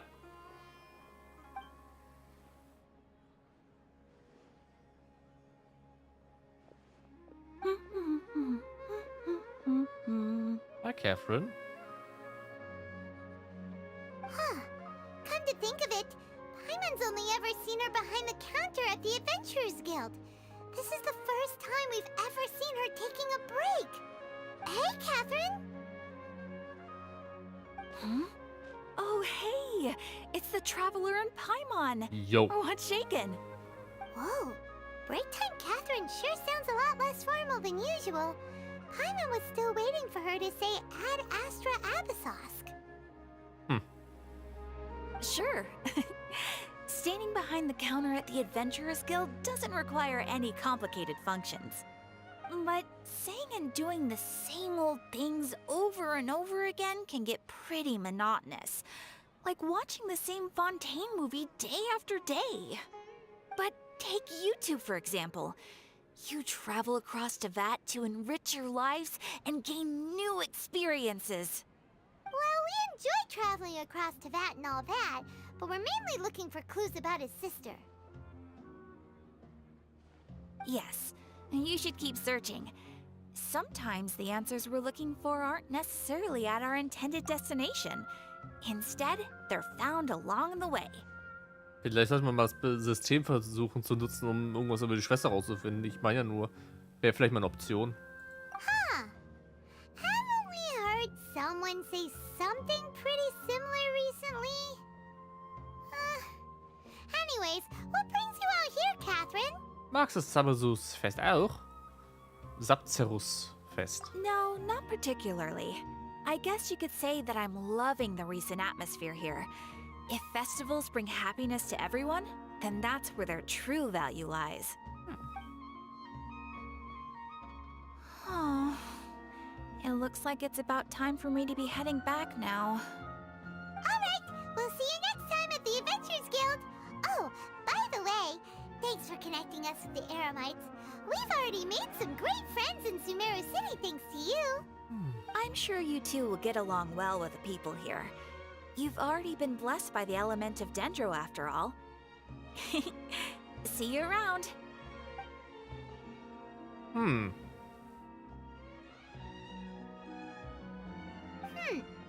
There's something really different about Catherine today. Hey, Traveler. Paimon. Ich glaube immer, dass das eine Spion ist. What's going on? I've got something to tell ya. My lady knows you're looking for ways to meet Lesser Lord Kusanali, and she's been trying to come up with a way to help you. Well, I have an idea that might help. Are you serious? We'd love that! It might not necessarily pan out, so don't get your hopes up too much. I'll need to take you two somewhere and ask someone some questions. Und Dunjasat? My lady is feeling a little worn out at the moment. Nilu's found a place for her to rest. After I take my lady home, let's meet in front of the Citadel of Regzar. Okay. Sounds like a plan! Let's head over to the Citadel of Regzar and wait for Dia! Oh, yoink. Bye. Erstmal stehlen und abhauen. Okay. Wen soll man treffen? Den alten Mann schon wieder. Warum?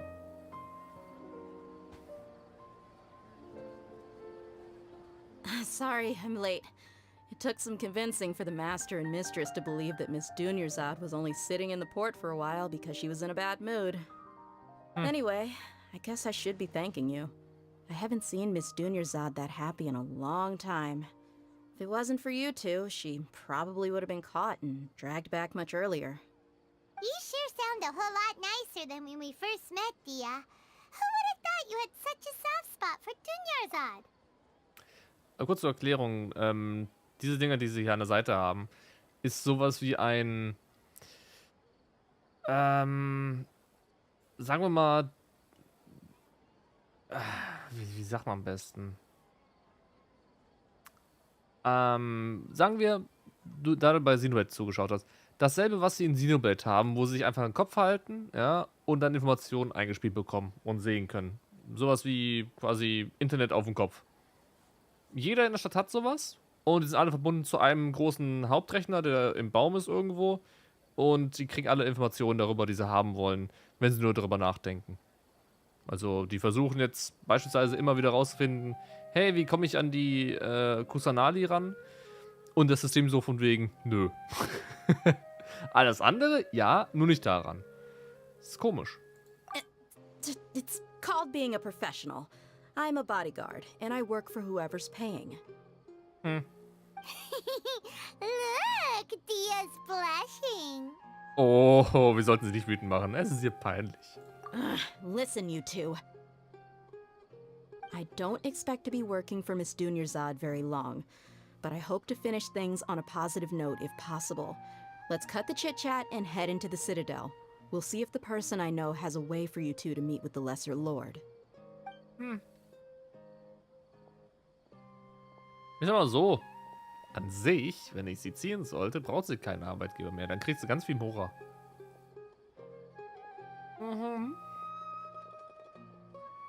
Oh, hey, Chief. Ha, Dia! What are you doing here? And well, didn't expect to see you three together. Yo. I take it you all know each other already? Mm-hmm. We met this morning after the Adventurers Guild pointed us to Osfon for more info. No kidding. Huh. So, where's Ruksha? I thought I'd help these two out by asking about the theft. Anything you can tell him? Rukshaw's gone over to the Academia. The Grand Sage recently ordered Sumeru City to begin bolstering its defenses, so people from all over have been called back to the city. Since you've already mentioned the theft, I suppose I might as well tell him what we know. Appreciate it, Chief. Theft? Was für ein Diebstahl? Sorry, what the heck are you guys talking about? Just recently, the Academia lost something, and there's a chance the item is connected with the Dendro-Archon. This case might just somehow help you in meeting her. Oh nein, sag nicht, die Fatui haben irgendwas gestohlen. Etwa das göttliche Herz von ihr. Oh, ist ja so ein Scheiß. I suppose that's one way to look at it. But if you ask me, the case is more about the Academia than anything else. Let me fill you in. The Academia recently sent a convoy to pick up an important package from Uhhh village. Word got out, and the convoy was robbed on its way back. Oh, toll. The Grand Sage took the whole matter very seriously. Not only did he dispatch the Matra, but also enlisted our help in the search for leads. All we know so far is that whatever was stolen is currently in Port Ormos. Okay. You two have heard of Port Ormos, haven't you? It's the largest commercial port in all of Sumeru. You can travel there by leaving Sumeru City and heading south along the river. The Academia's grip isn't long enough to reach all the way to Port Ormos, so the city's a little more laid back, meaning the population's also a mixed bag. You never know who you'll meet there. Apparently what was lost has a great deal to do with the Akasha, knowledge, and even the gods. I'm afraid I don't have any other details for you, though. If you're interested, maybe you could head to Port Ormos and ask around yourselves. If you want my advice, try introducing yourselves as students of the Academia once you're there. Hat das eine besondere Bedeutung? Are you serious, Chief? All the Academia students are in Sumeru City, you know. Why should they pretend to be students in Port Ormos? If you're also interested, just go there and see what happens. Count me out. I've got plenty of work to do here for the Homayani family. And take it from me, if you two really do decide to visit Port Ormos, you'd best watch your backs. Let's just say that the Eremites there aren't nearly as friendly as those here in Sumeru City. Okay. There are even some extremists who go around shouting slogans like, "Retake Sumeru for the Scarlet King." Word is that more and more are joining their movement. They're becoming a real headache for Chief and the others. Oh no. You bet they are. The Scarlet King's been dead for thousands of years. Now they start spreading rumors of his return. Ridiculous. Not everyone's like you, Chief. Even the desert natives who abandoned their homes in the wilderness still wish to have a god of their own. Well, Traveler, that's about all the information we have for you. Thanks, Dia, and you too, Osfond. Since we've gathered all we could for the moment in Sumeru City, let's head to Port Ormos and see what we can find next. Miss Dunyarzad is looking forward to seeing you both at the Subzeros Festival, so be sure to get yourselves back here in time for that. Wir werden rechtzeitig zurück sein. Auf jeden Fall. Good. Then we'll see you both at the Subzeros Festival. Na dann. Auf nach Ormus. Den gequatscht haben. It's been a while since I visited the Citadel of Rexar. I'll catch up with Chief for a bit before I head back myself. He really did a lot for me in the past. Remember, to get to Port Ormos, just follow the river south from Sumeru City's port. Just be sure to take care of yourselves out there. We'll meet again at the Subzeros Festival.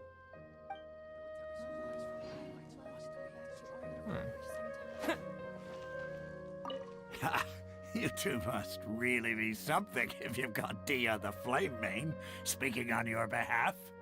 The Corps of 30 isn't officially overseen by the Academia, but because we're hired mercs, there's still lots of sensitive intel that I can't reveal to you. In the end, when it comes down to it, the city's safety is both the Corps and Academia's top priority. I've told you all I can about what was stolen from the Academia. As for why you should pretend to be students in Port Ormos, I'll leave that for you to find out yourself. Oh, toll. Ja, okay. Wir werden es herausfinden. Ich glaube, wir werden dann eine Person, eine Kontaktperson finden darüber. Eventuell. Warum ist auch was aufgeklappt? Achso, das Zeug. Ja. Kennt man. Oh,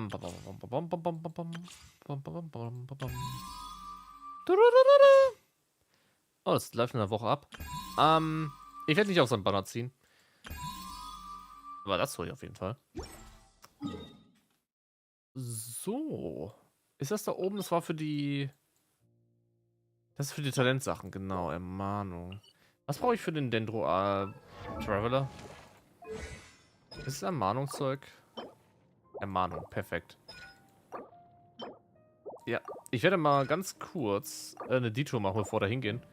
Weil das ist ein bisschen weit weg. Und einfach mal da oben rausgehen. Das heißt, wir gehen hier den Weg lang und dann nach oben. Okay. Ich will mich ein paar Bücher und ein paar Talente aufwerten. Ich meine, Dendro-Traveler wird wahrscheinlich relativ schnell ausgebuchtet werden durch irgendwas anderes. Aber ist mir egal. Ja, ich will den aufwerten und das mache ich dann auch.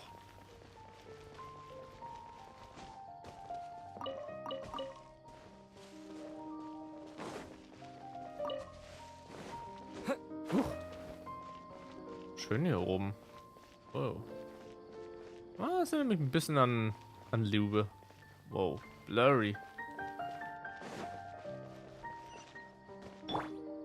Diesmal kriegst du die beiden auf einmal zu killen. Blöde Vögel. Ohne richtigen Winkel.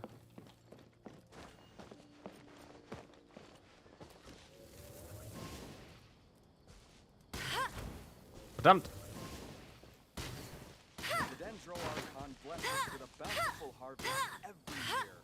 Verdammt!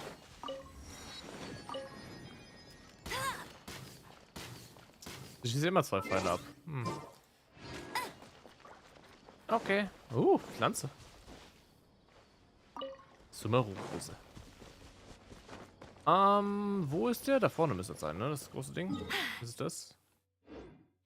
Die Richtung. Das ist in die Richtung. Oh, das sieht aus wie ein Dschungel, so ein bisschen. Vogel. Oh, toter Vogel. Ah, der andere ist weg. Ah, ja, da war ja das. Ich erinnere mich. Ist es hier geradeaus weiter runter? Ah, ist über die Brücke, okay. Dann über die Brücke. Ja. Über die Brücke müssen wir so gehen.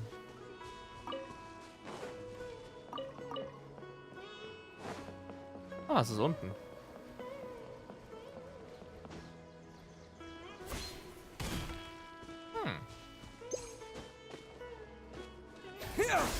Alter, aktiviert. Woohoo! Oh yeah. Ah, das gefällt mir. Das sind sogar Selis. Schön, der ist nicht so weit weg von der Stadt. Kann man sogar hinlaufen, wenn man nicht teleportieren will. Aua. Aua. Der macht Schaden, der Scheiß. What the hell? Nicht nett. So. Vollmond 4. Jene urte Maschine, die vor hunderten Jahren den Wald entflammte, wurde schließlich besiegt und ruht auf der verfallenen Stadt unter der Erde. Soll es gelingen, die darin launenden Maschinenmonster zu bezwingen, kannst du dir etwas bekommen und das zur Erleuchtung führt. Okay. Wow. Dendro, Elektro, Pyro, Hydro. Das ist alles, was damit mit Dendro funktioniert. Während der Herausforderung wird der von allen Teammitgliedern verursachte Schaden erhöht, wenn man Gegnern Inventarschaden zugefügt hat. Die von verschiedenen Elementschaden ausgelösten Effekte haben voneinander unabhängige Laufzeiten. Daher kannst du den Einsatz von Figuren und unterschiedliche Elemente, die Metallmodelle ausnutzen, so cool. Dann mache ich mal ein Team zusammenstellen. Team Nummer 5.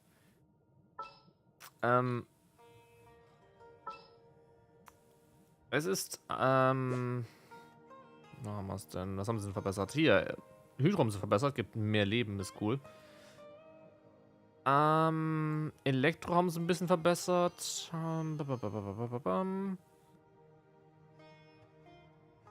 Dendro. Erhöht Elementarkunde um 50 Punkte. Elementarkunde aller Truppenmitglieder in der Nähe vom Auslösen von Reaktionen wie in Flammen.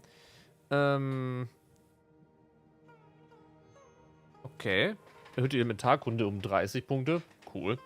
Erhöht die Elementarkunde aller Truppenmitglieder in der Nähe beim Auslösen der Reaktion Supravuchs, Rankenwuchs, Supraspross, Flammenspross 6 Sekunden lang um 20. Wirkungsdauer beiden sind unabhängig. Man kann zweimal bekommen. Interessant. Dann würde ich doch gerne mal ich hau einfach fett drauf. Sag mal ehrlich, ich hau einfach fett drauf.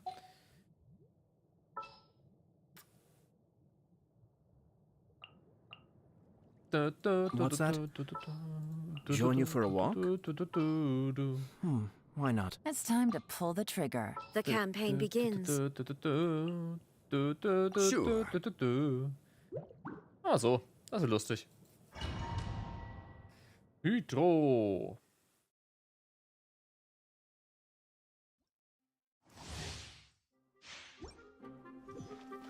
Ah, meine erste Sphäre in Sumeru. Das ist lustig.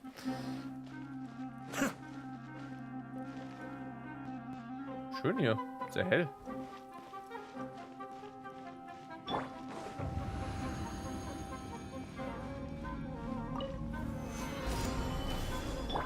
What the hell? Inazuma shines eternal. Wow.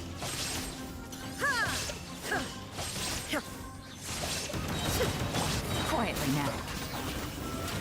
Be still. What the hell?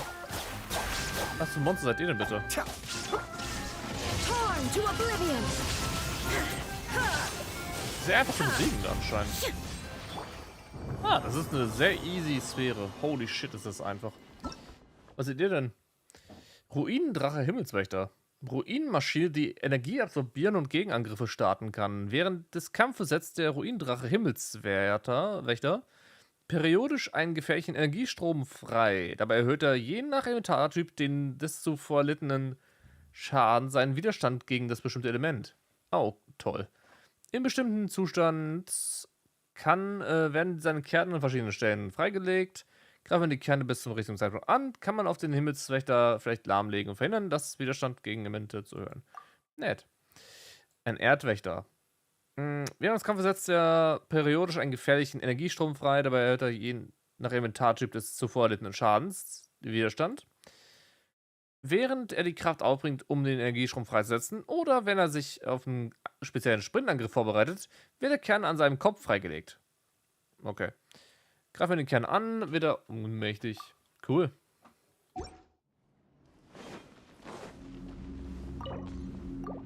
Bücherzheim. Bruh. Scheiß. Ich baller mein ganzes Zeug mal da rein. Hab ich schon lange nicht mehr gemacht.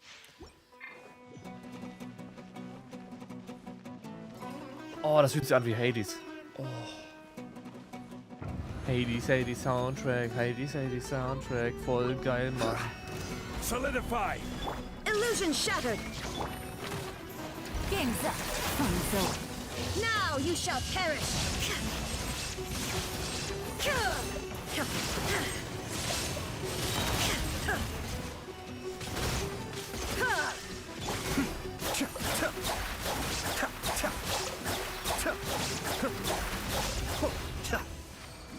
Nice. Das ist voll gut. Das ist auch schön.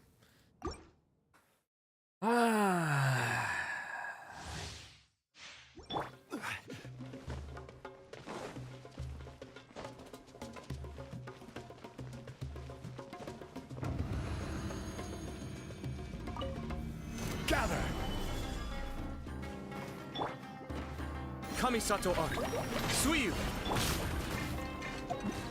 Here comes the catch. There is no escape! Inazuma shines eternal!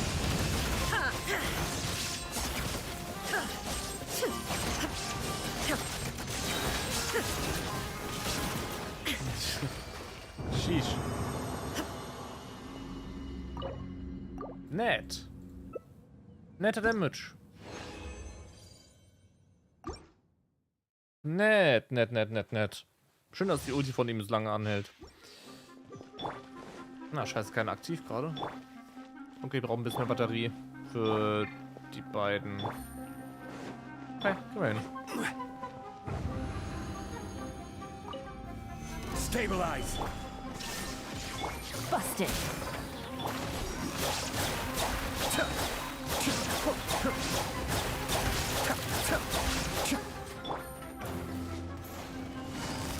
Gotcha.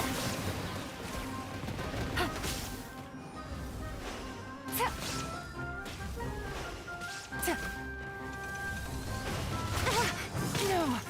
Ooh.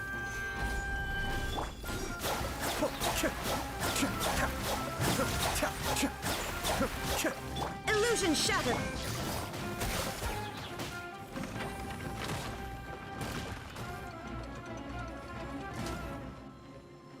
Na komm.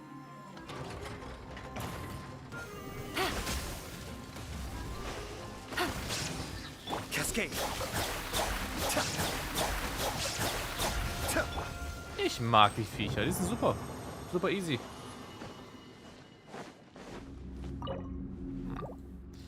So, noch einen und dann geht's weiter.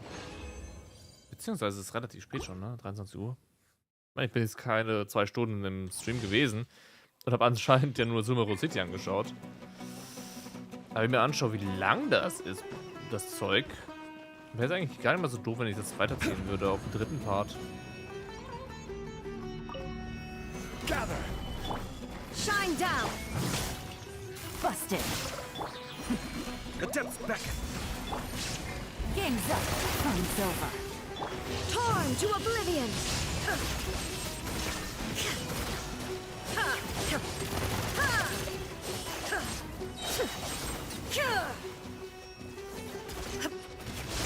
Illusion shattered! Be still!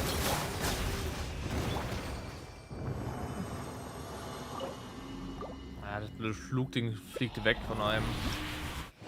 Ärgerlich. Nice. Gut.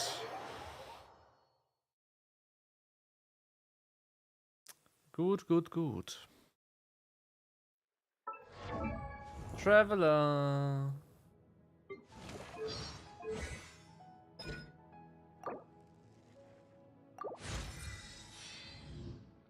Mehr Damage.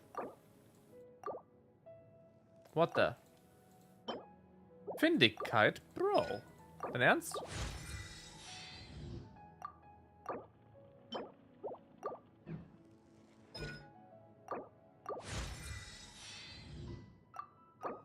Drecksack. Wirklich? Bruh. Da hole ich ihm seine erste Stufe und dann sagt er so, nö, ich brauche was anderes jetzt. Was ein Hund.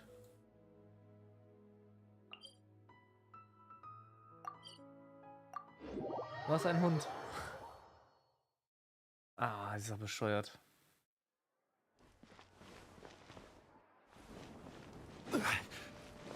Archimedeisches unten.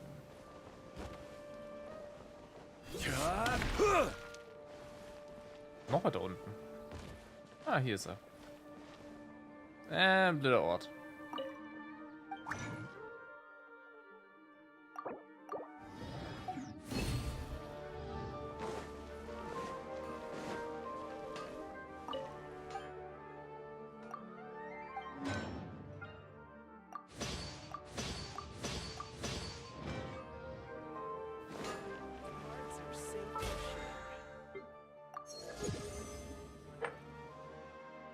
Mhm.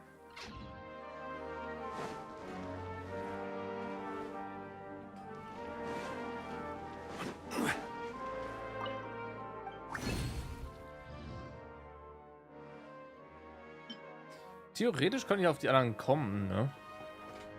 Theoretisch kann ich auf die anderen Sachen draufkommen, wenn ich ja Miko nutze, um die zu ändern. Ja, ist ein bisschen bescheuert, wenn ich das machen würde. Ja. Artefakte. Oh Gott sei Dank kann man nicht das hier craften, um Himmels Willen. Was war das? Achso, das schlechte Donnerset. Ich wollte gehen auf... Oh, das Pyro-Set. Da wollte ich mal weitere Sachen holen. Oh, ich muss da mal erstmal ein paar Sachen wegballern. Schließlich habe ich so viele Sachen, die weg können. Oh, der ist eigentlich gut. Der kann weg. Der kann weg. Der kann weg. Der kann weg. Der kann weg. Der kann weg. Heilbonus braucht keinen Arsch. Crit-Schaden, Crit drauf. Kann weg. Kann weg, kann weg, kann weg. Weg, weg, weg, weg, weg, weg. Die Metallkunde, hm? Ne. Alter. Der Helm. Halt ihn mal. Kann weg. Kann weg, weg. Oh, ist schön. Weg. Fast. Ich behalte mal.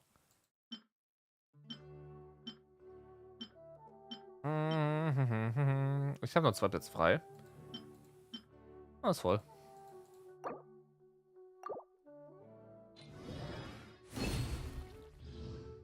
Was? Ein paar Hüte. Elektroschadensbonus mit... Oh, wow. Cool. Dendro-Schadensbonus. Nice. Und gute Werte drauf. LP. Ne. Angriff. Angriff. LP. Ist gut für bestimmte Charaktere. Utao beispielsweise. Liebt LP.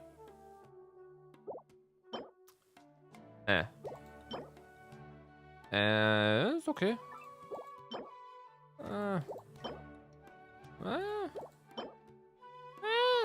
Ist auch nicht so schlecht. Muss ich gucken, wie ich das anstelle. Das ist eine Text-Sense, ist auch okay. Mach noch einen weiteren. Irgendwo haben wir noch ganz viele Sachen, die weg können.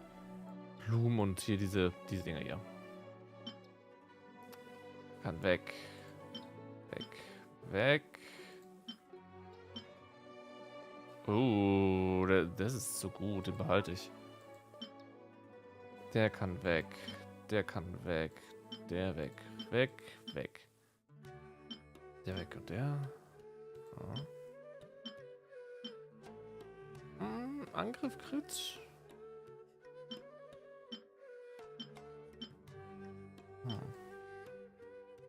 Inventarkunde? Boah, wenn man Inventarkunde spielt, will man eigentlich nicht das Ding hier haben.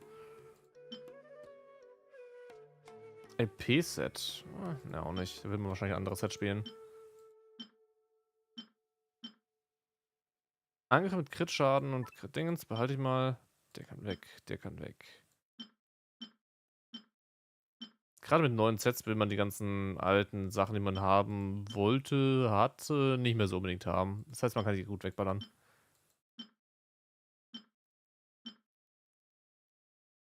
Das kann weg, das kann weg, das kann weg. Oh, und Höchstmenge reicht. Okay, 39, let's go, weg damit.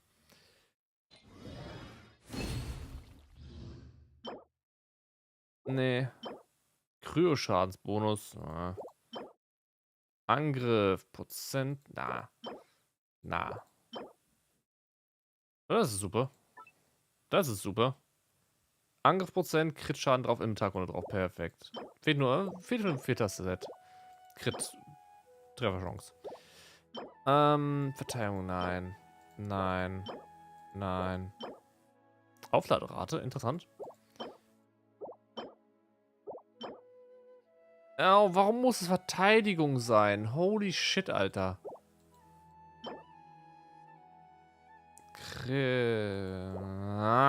Ärgerlich.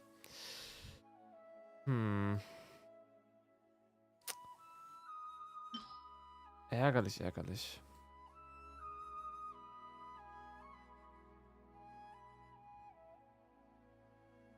Super ärgerlich. Aber ich habe ein paar Sachen bekommen, die ich nutzen werde.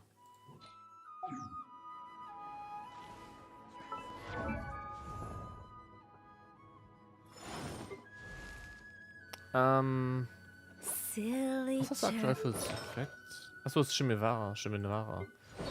Aber bei ihr mal. Pyro-Schaden, Spezial, erstmal hier gucken wegen Pyro-Damage. An diesen Kelch. Warum ist das Ding hier? Brennende Pyrohexe.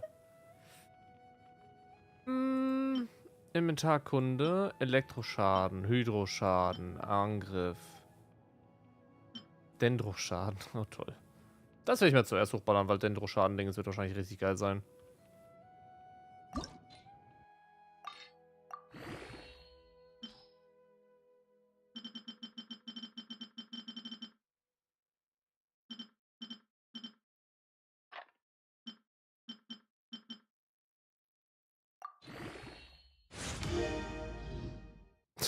Wow. Nehme ich.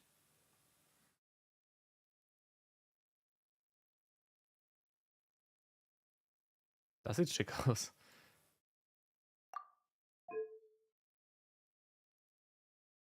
Wir haben auch schon Crit-Treffer-Chance. Machen wir Crit-Schaden rein, let's go.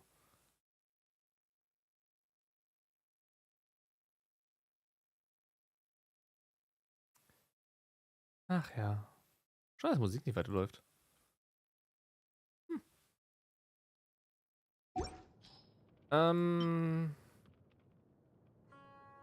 Was spielt man auf Klee noch aktuell? Attributreferenz, Pyroschaden. Achso, ich bin im falschen Slot generell drin. Angriffrate, LP, schön und da. Angriffrate, okay. Aktuell habe ich Angriffrate drin. Aus dem richtigen Set sogar. Das könnte besser sein. Crit-Schaden, Aufladerate, LP. Da bräuchte ich mehr Angriff. Das wäre das Ding. Oder das Ding. Die sind beide gleich. Nur der eine hat ein bisschen höheren Angriffsbasiswert. Das Ding ist generell besser automatisch. Wow. Blume, Crit-Schaden, Inventarkunde. Was haben wir da? Keine gute Blume.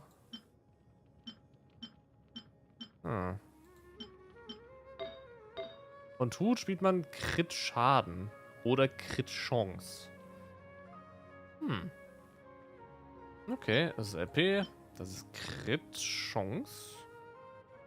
Je nachdem, wie man gerollt hat, nehmen wir Crit-Chance oder Crit-Schaden wahrscheinlich.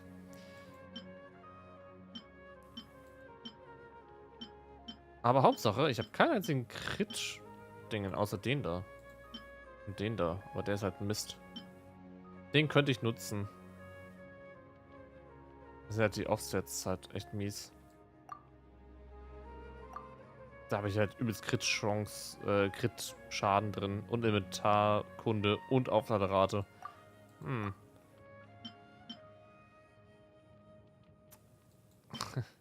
Scheiße. Okay.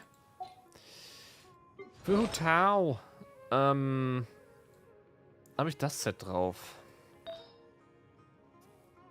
Was sagen die denn da? Pyroschaden natürlich. Crit-Chance. Die sagen immer Pyro-Hexen-Set, ne? Na, wieder Crit-Chance, ne? Ist ein bisschen knifflig. Da sagen sie LP-Rate. Also gut. Da habe ich das Ding. Vergleich. 10 mehr Crit-Chance. Aufladerate. Cool. Der Crit-Schaden. Einen weiteren guten.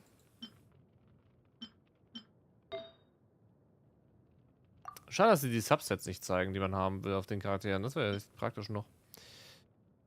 Was hat mir eigentlich gefehlt bei ihr, dass ich ein gutes Ding bauen konnte? Ich habe das Ding. Pyro, das passt nicht. Da wollen wir, dass man Crit-Chance nimmt. Dann muss ich bei dem hier rollen. Schauen, ob ich was Gutes rausbekomme.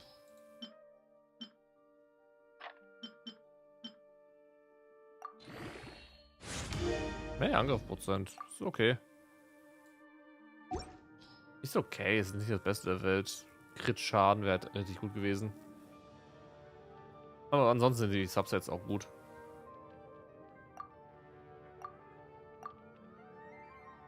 Schimmelwares ist halt echt praktisch gut gewesen bei ihr.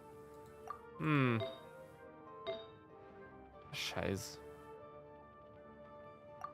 Und da dann wahrscheinlich auch Angriff? Das Ding hier. Ist eigentlich irgendwas mit LP, weil sie skaliert halt auch mit LP, ne? Oha, Hutauen im Wasserteam. Uff. Na, guck mal da rein.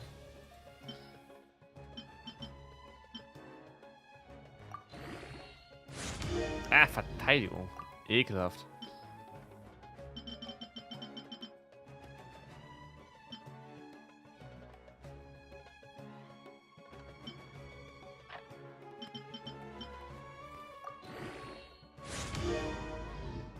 Das ist eine Menge Elementarkunde. Kein Crit-Chance-Erhöhung, nur auf Angriff und Elementarkunde. Und ein bisschen Verteidigung. The fuck? Das sieht aus wie ein Fotter-Item. Das muss weg. Ich habe das andere, was ich verbuddern kann. Ich hätte was für ein Set es bekommt. Crit-Chance. Ha! Hallo. Ich würde gerne diese Blume umtauschen. Ich habe sie gerade bekommen und sie passt mir irgendwo nicht. Verstehen Sie? Sie unter uns und so. Wie ist denn das? So ist das. Wobei, ich kann es nutzen, da ist Elementarkunde drauf. Massiv viel. Können die weiterhin nutzen. Ich will jetzt nicht verballern. Ich behalte sie.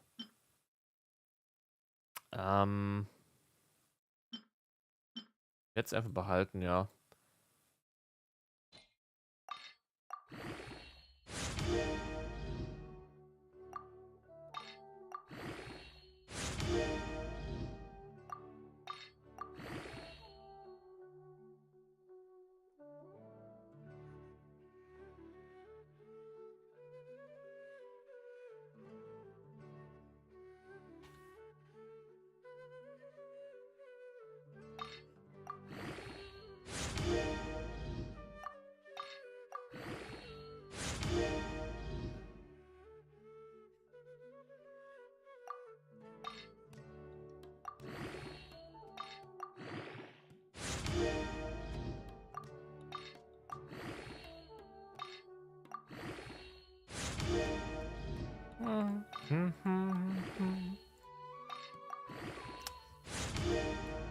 Boah, diese ganzen kleinen Scheißdinger. Wenn es eine Methode gäbe, die automatisch umwandeln zu lassen in irgendwas, das wäre super. Ich würde es nehmen. Hey, Crit-Schaden. Crit-Chance? Cool.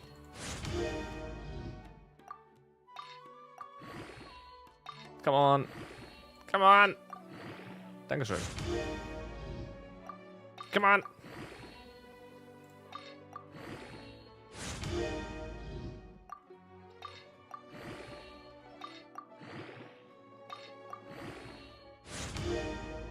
Wow. Wenn ein Crit-Chance höher ist als eine Crit-Schaden-Sachen. Kann man sich auf den Helm versteifen, das ist gut. Holy shit, Alter.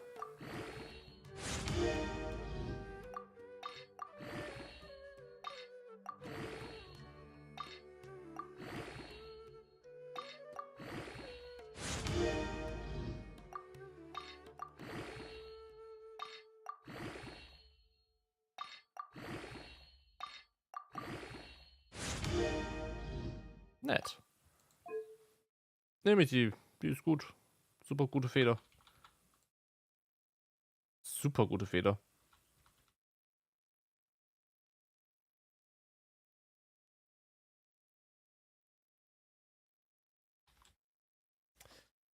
Ist nicht der Crit-Schaden so hoch ist, aber Angriff ist gut gestiegen. Eigentlich zu viel Angriff. Soll immer so 50-50 hochgehen. Das heißt, das wären dann irgendwo so, ja, 9,5% oder was. Oder 11% auf beiden. 10,5% auf beiden. Und halt, Crit-Chance ist halt echt gut. Also, kann man nicht sagen. Ist halt echt gut. Das wäre allerdings total abartig. Besser als das Ding. Das Ding ist eher für Klee richtig gut, wenn man Klee auf Explosionen spielen mag. Da ist nämlich der Overload wesentlich krasser dann. Brauchst jetzt einmal Pyro-Schaden spielen. Ja. Dann würde man das auf jeden Fall spielen, überladen, Flammenspross, 40% mehr Schaden. Ja. Und dann halt Elementarfähigkeiten mitnehmen. Das ist gut für Klee. Das spiele ich auf Klee. Ich spiele auf Klee. Zurück, ja.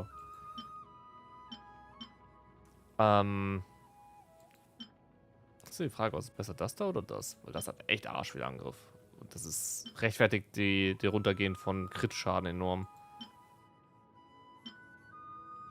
Naja. Klee. Lume. Da ist die Blume.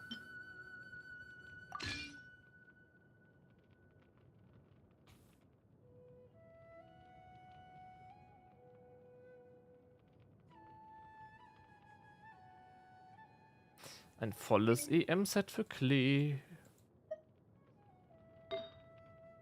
Habe ich da eine gute Blume mit EM? Ich glaube, da 16 Punkte drin ist nicht so viel. Die meisten Spieler hat standardmäßig Angriff, aber wenn man Inventar-Kunde spielen will, ist es voll Bombe. Wie eine habe. Ich habe keine. Bro. What? Als ob? Das ist natürlich Shit. Das ist natürlich voll scheiße. Ich kann aber auch da auf Inventarkunde gehen. Boah. Boah, ist voll Inventarkunde-Set, alter Falter. Oh no. Aber wird man wahrscheinlich nicht machen. Schade an sich. Und hier... Crit oder sowas, oder Crit-Chance, Crit-Rate, warte mal. Ich muss jetzt zunächst einmal das ganze Set geben. Sie hat eine Blume, sie hat eine Feder, sie braucht noch einen Hut. Ein Hut? Kann ich dir eigentlich den geben? Ist schon mit dem Inventarkunde drin. Wo war der andere Crit? Da ist auch Inventarkunde drin. Ja, ich gebe mal das Ding hier.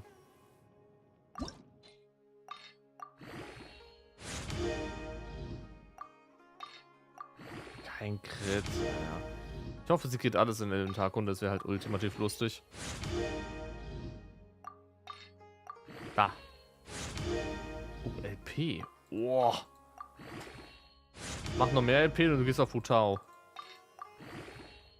Das glaub aber, dann gehst du auch richtig auf Futao.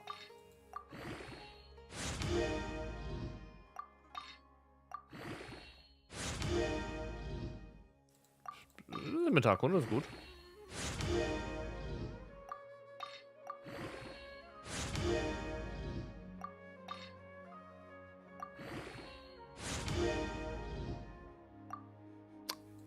Okay. Das ist ein Buttermix.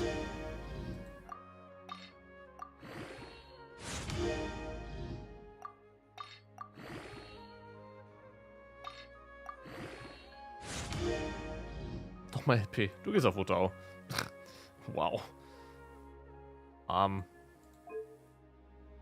Sheesh. Wutau. Wutau. Gut. Mhm. Wie sehen ihre Werte jetzt aus? Crit Chance ist bei... Oh, ungefähr. Silly churl, Billy churl. Ja, ist okay. Ist grundsolide, sagen wir so. Ah, fehlt mir noch die Blume bei ihr. Blume.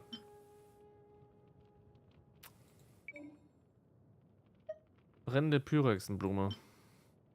Den könnte ich machen. Der Rest wird sich, glaube ich, nicht so sehr anbieten. Der könnte gehen. Mit Crit, alles gerollt und ein bisschen LP. Ah, schwierig.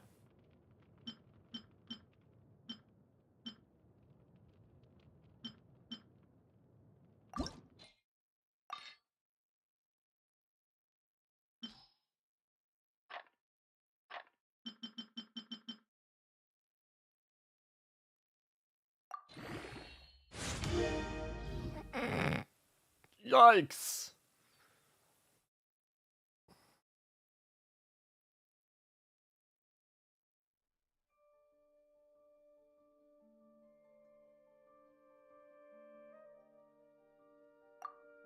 Ja, ne? Nehme ich. Nice. Das ist ein Bombending. Wow.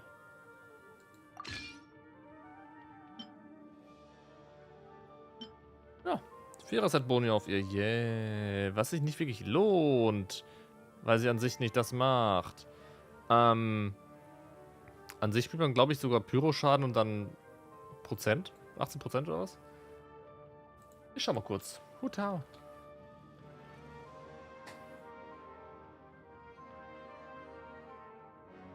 Oh nee, Vierer-Set spielt man. Wirklich? Ah, so mit Vaporize, Melt Damage. Verständlich. Ich spiele wahrscheinlich dann sowieso mit dem Waterboy oder mit Dingen zusammen. Ja. Yeah. Ist ganz gut. Ist ganz gut. Das andere ist halt mit Shimilwara und das ist halt auch okay.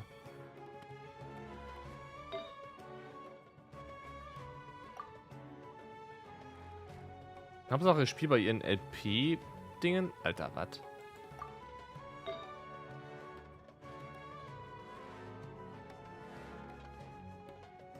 Bin ich denn für ein Ekel? Voll auf LP, ey. Ich glaub's wohl.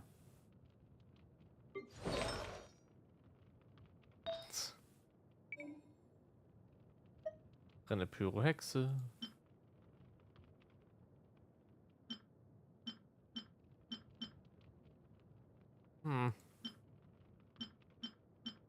Die meisten davon kann ich wieder löschen, dann kann ich weitere Hüte machen.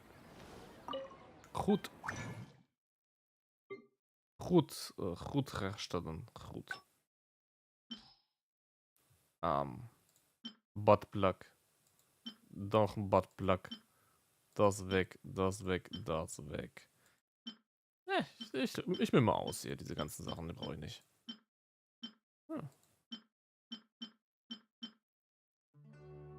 Okay, bei dem sage ich nicht nein.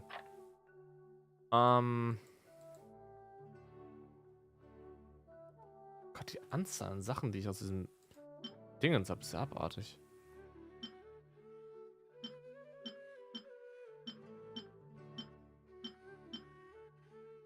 Oh, Crit-Schaden mit Verteidigung drauf. Bullshit. Mhm. Ne. Ne. Ne. Ist auch scheiße, ist auch scheiße. Mist.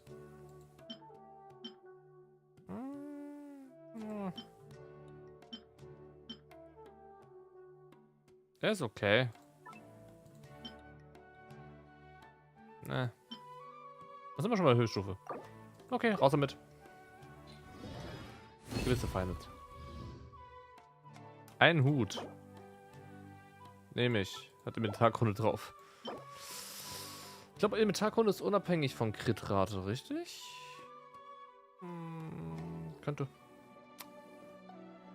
Ein Angriffskelch. Okay. LP-Kelch. Okay. Das ist eine schöne Blume. Schöne Feder.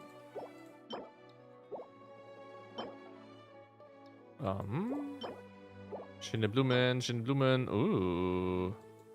Schöne Blume. Und Inventarkunde, Dingens. Den Hut werte ich mal auf. Mal schauen, ob er rumkommt.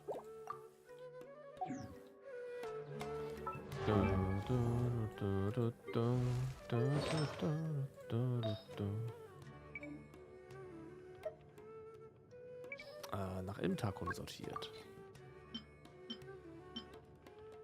Ich habe nur einen einzigen Inventarkunde-Helm gezogen. Das ist echt bitter.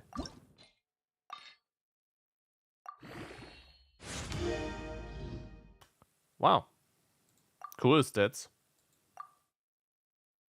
Was? Ich habe keine Plätze zum Verballern mehr? Lame. Finde ich die Dinger hier verballern? Oh, das ist auch. Oh, der ist auch gut.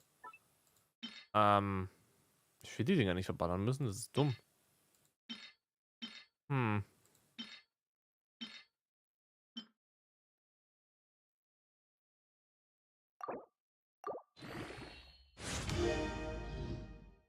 Nee. Damit zu lange. Kurz in die Kanne.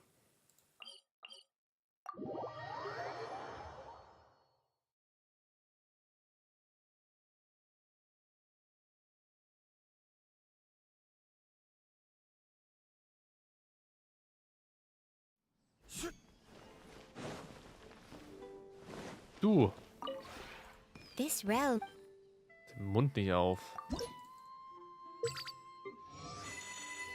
Jetzt regnet es doch rein.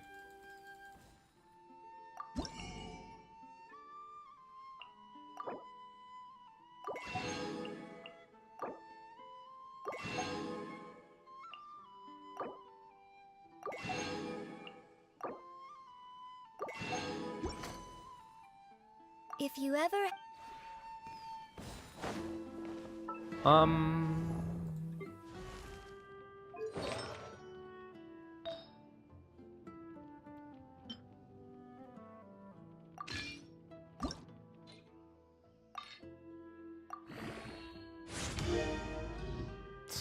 Wow.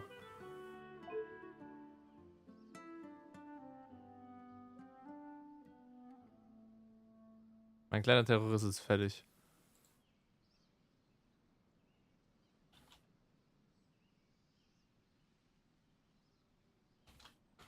Heute rollt's wirklich gut. So, das passt. Das passt.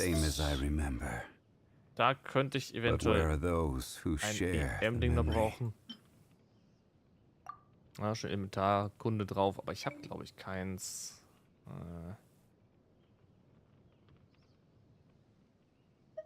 Habe ich ein Inventarkunde-Ding irgendwo? Ne. Doch, da. Aber das hat miserable Sets. Damit. Where do you want to go next? If you'd like to see Liyue's tourist spots, I have a few references.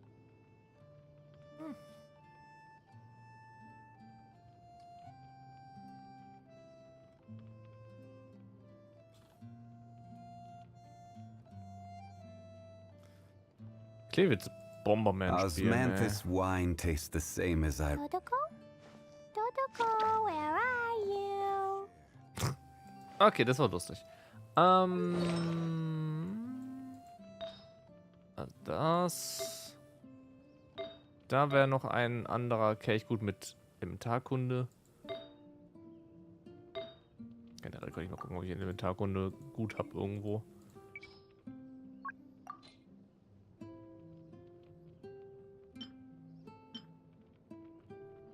Ich kann einen von denen nehmen. Ich kann sogar den nehmen.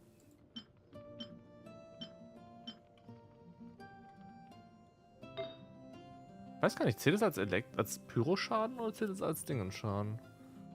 Hm.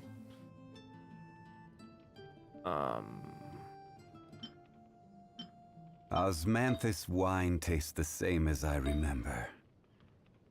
But where are those who share the memory? Ne, ist okay. Ist okay, unser kleiner Bomberman wird richtig ballern. Richtig fett ballern. So, kann ich nicht ändern? Shit. Ich muss aus dem blöden Topf raus. No! Ab zurück nach Sumeru. Hm.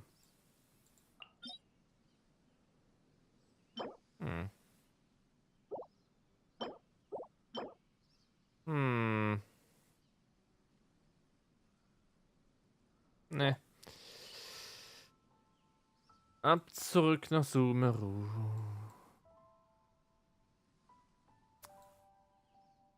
So viel vor uns in der Welt, heilige Scheiße, Mann. Ah, hier oben den Weg kann man langlaufen mittlerweile. Das ist cool. Ich weiß nicht, ob hier oben wirklich viel ist. Every Ein journey paar has its Gebäude final auf jeden day. Fall. Ah, Don't rush. nett. Okay. Dann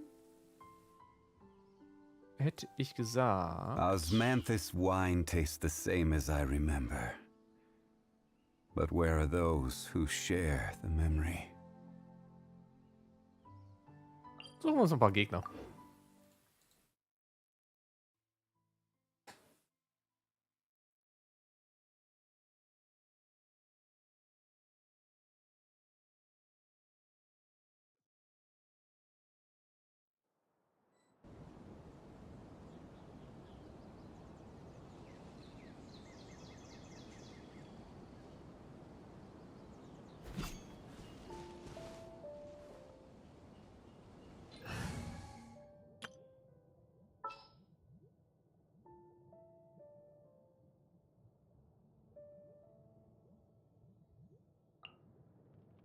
Yeah, let's go on a big adventure.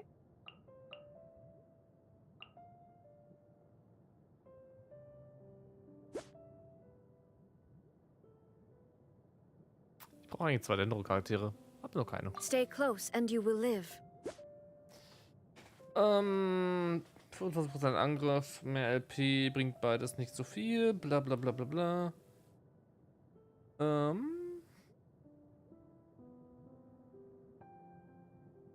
Das müsste ich eigentlich mit dem Elektro. Elektro wäre halt echt gut.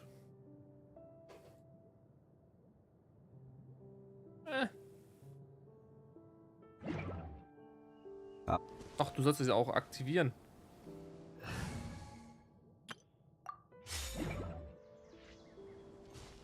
La la la.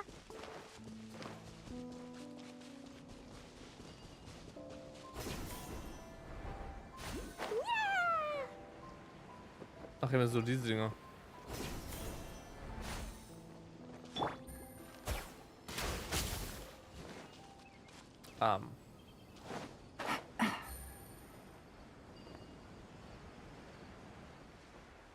Ich brauche einen Gegner, den ich gerade wegballern kann.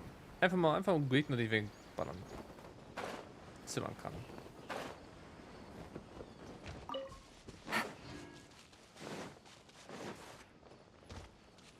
Ah, ich habe eine Idee. Weiß wo. Gibt es einen blöden Ort, wo ich nicht gerne hingehe. Da rein.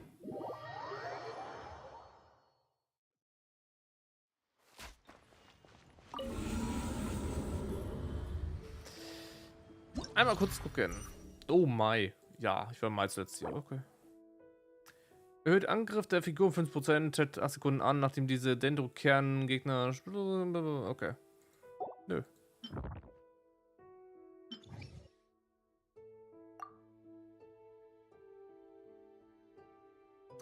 Gegner-Details. Dendro-Pilze. So scheiße. Keine Ahnung.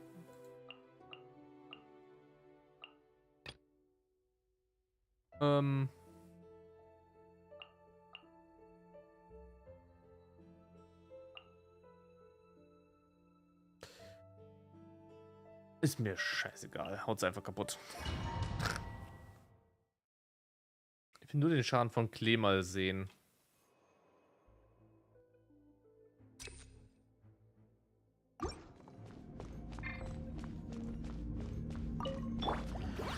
Stabilize.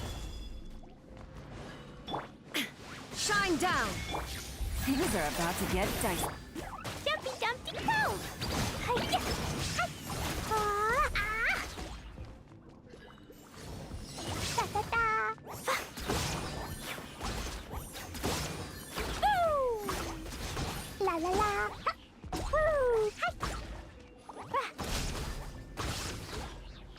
There is no escape. La-la-la! Boing, boing, boom! Smash and splash! Ooh. Boom!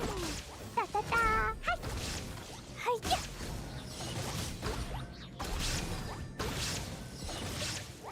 La-la-la! Woo! Ah! Jumpy Dumpty Go! Ja, ist okay. Cascade. New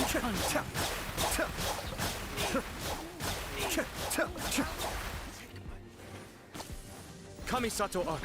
Suiyu. Whirling snow.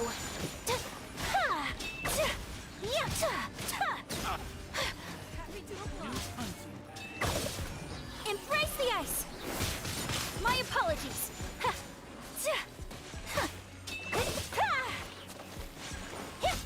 That's close enough.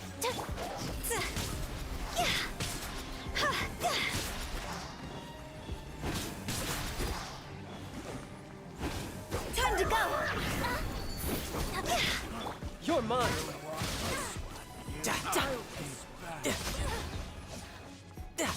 Yeah, shouldn't let your guard down.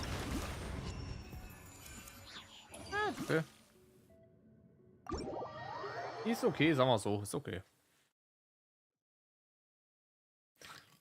Bin sowieso einfach nur bescheuert.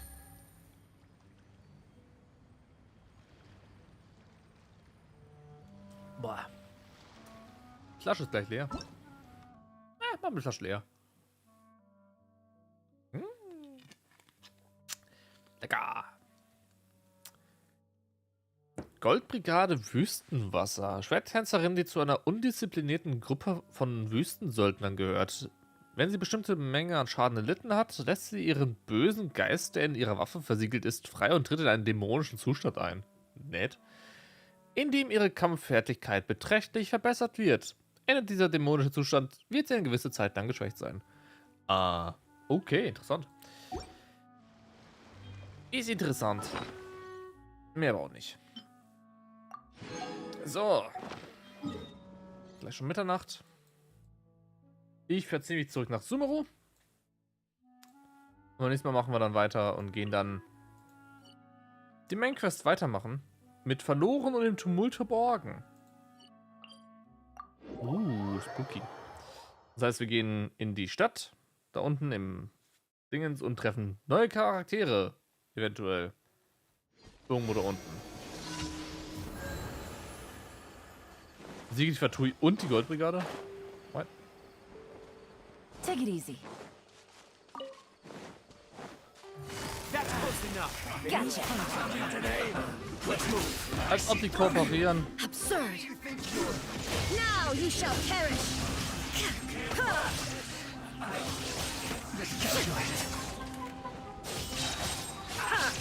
Illusion shattered. Quietly now.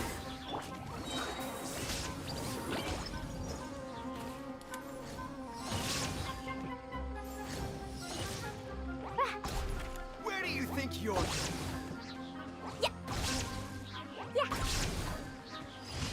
Idee. Böse Fatus. No. There is no escape. Torn to oblivion. I wasn't done Der Typ ist einfach gestorben. Aber interessant, es gibt auch diese Typen. Na gut. Ich nehme den Teleport, den Aussichtspunkt auch noch mit. Und dann gehen wir beim nächsten Mal darüber, weil... Oh, ist das schön hier. Weil es schon spät ist. Ja, das ist ein gutes Ending-Screen eigentlich. Also dann. Wir machen nächstes Mal weiter. Mit Part 3 und der Sumeru Main Quest. Hätte ich mehr Zeit, so wie früher, wo ich halt noch nicht so viel zu tun hatte, nicht arbeitmäßig und so, dann hätte ich das alles an einem Tag wahrscheinlich durchgeballert oder in 2 Tagen vielleicht.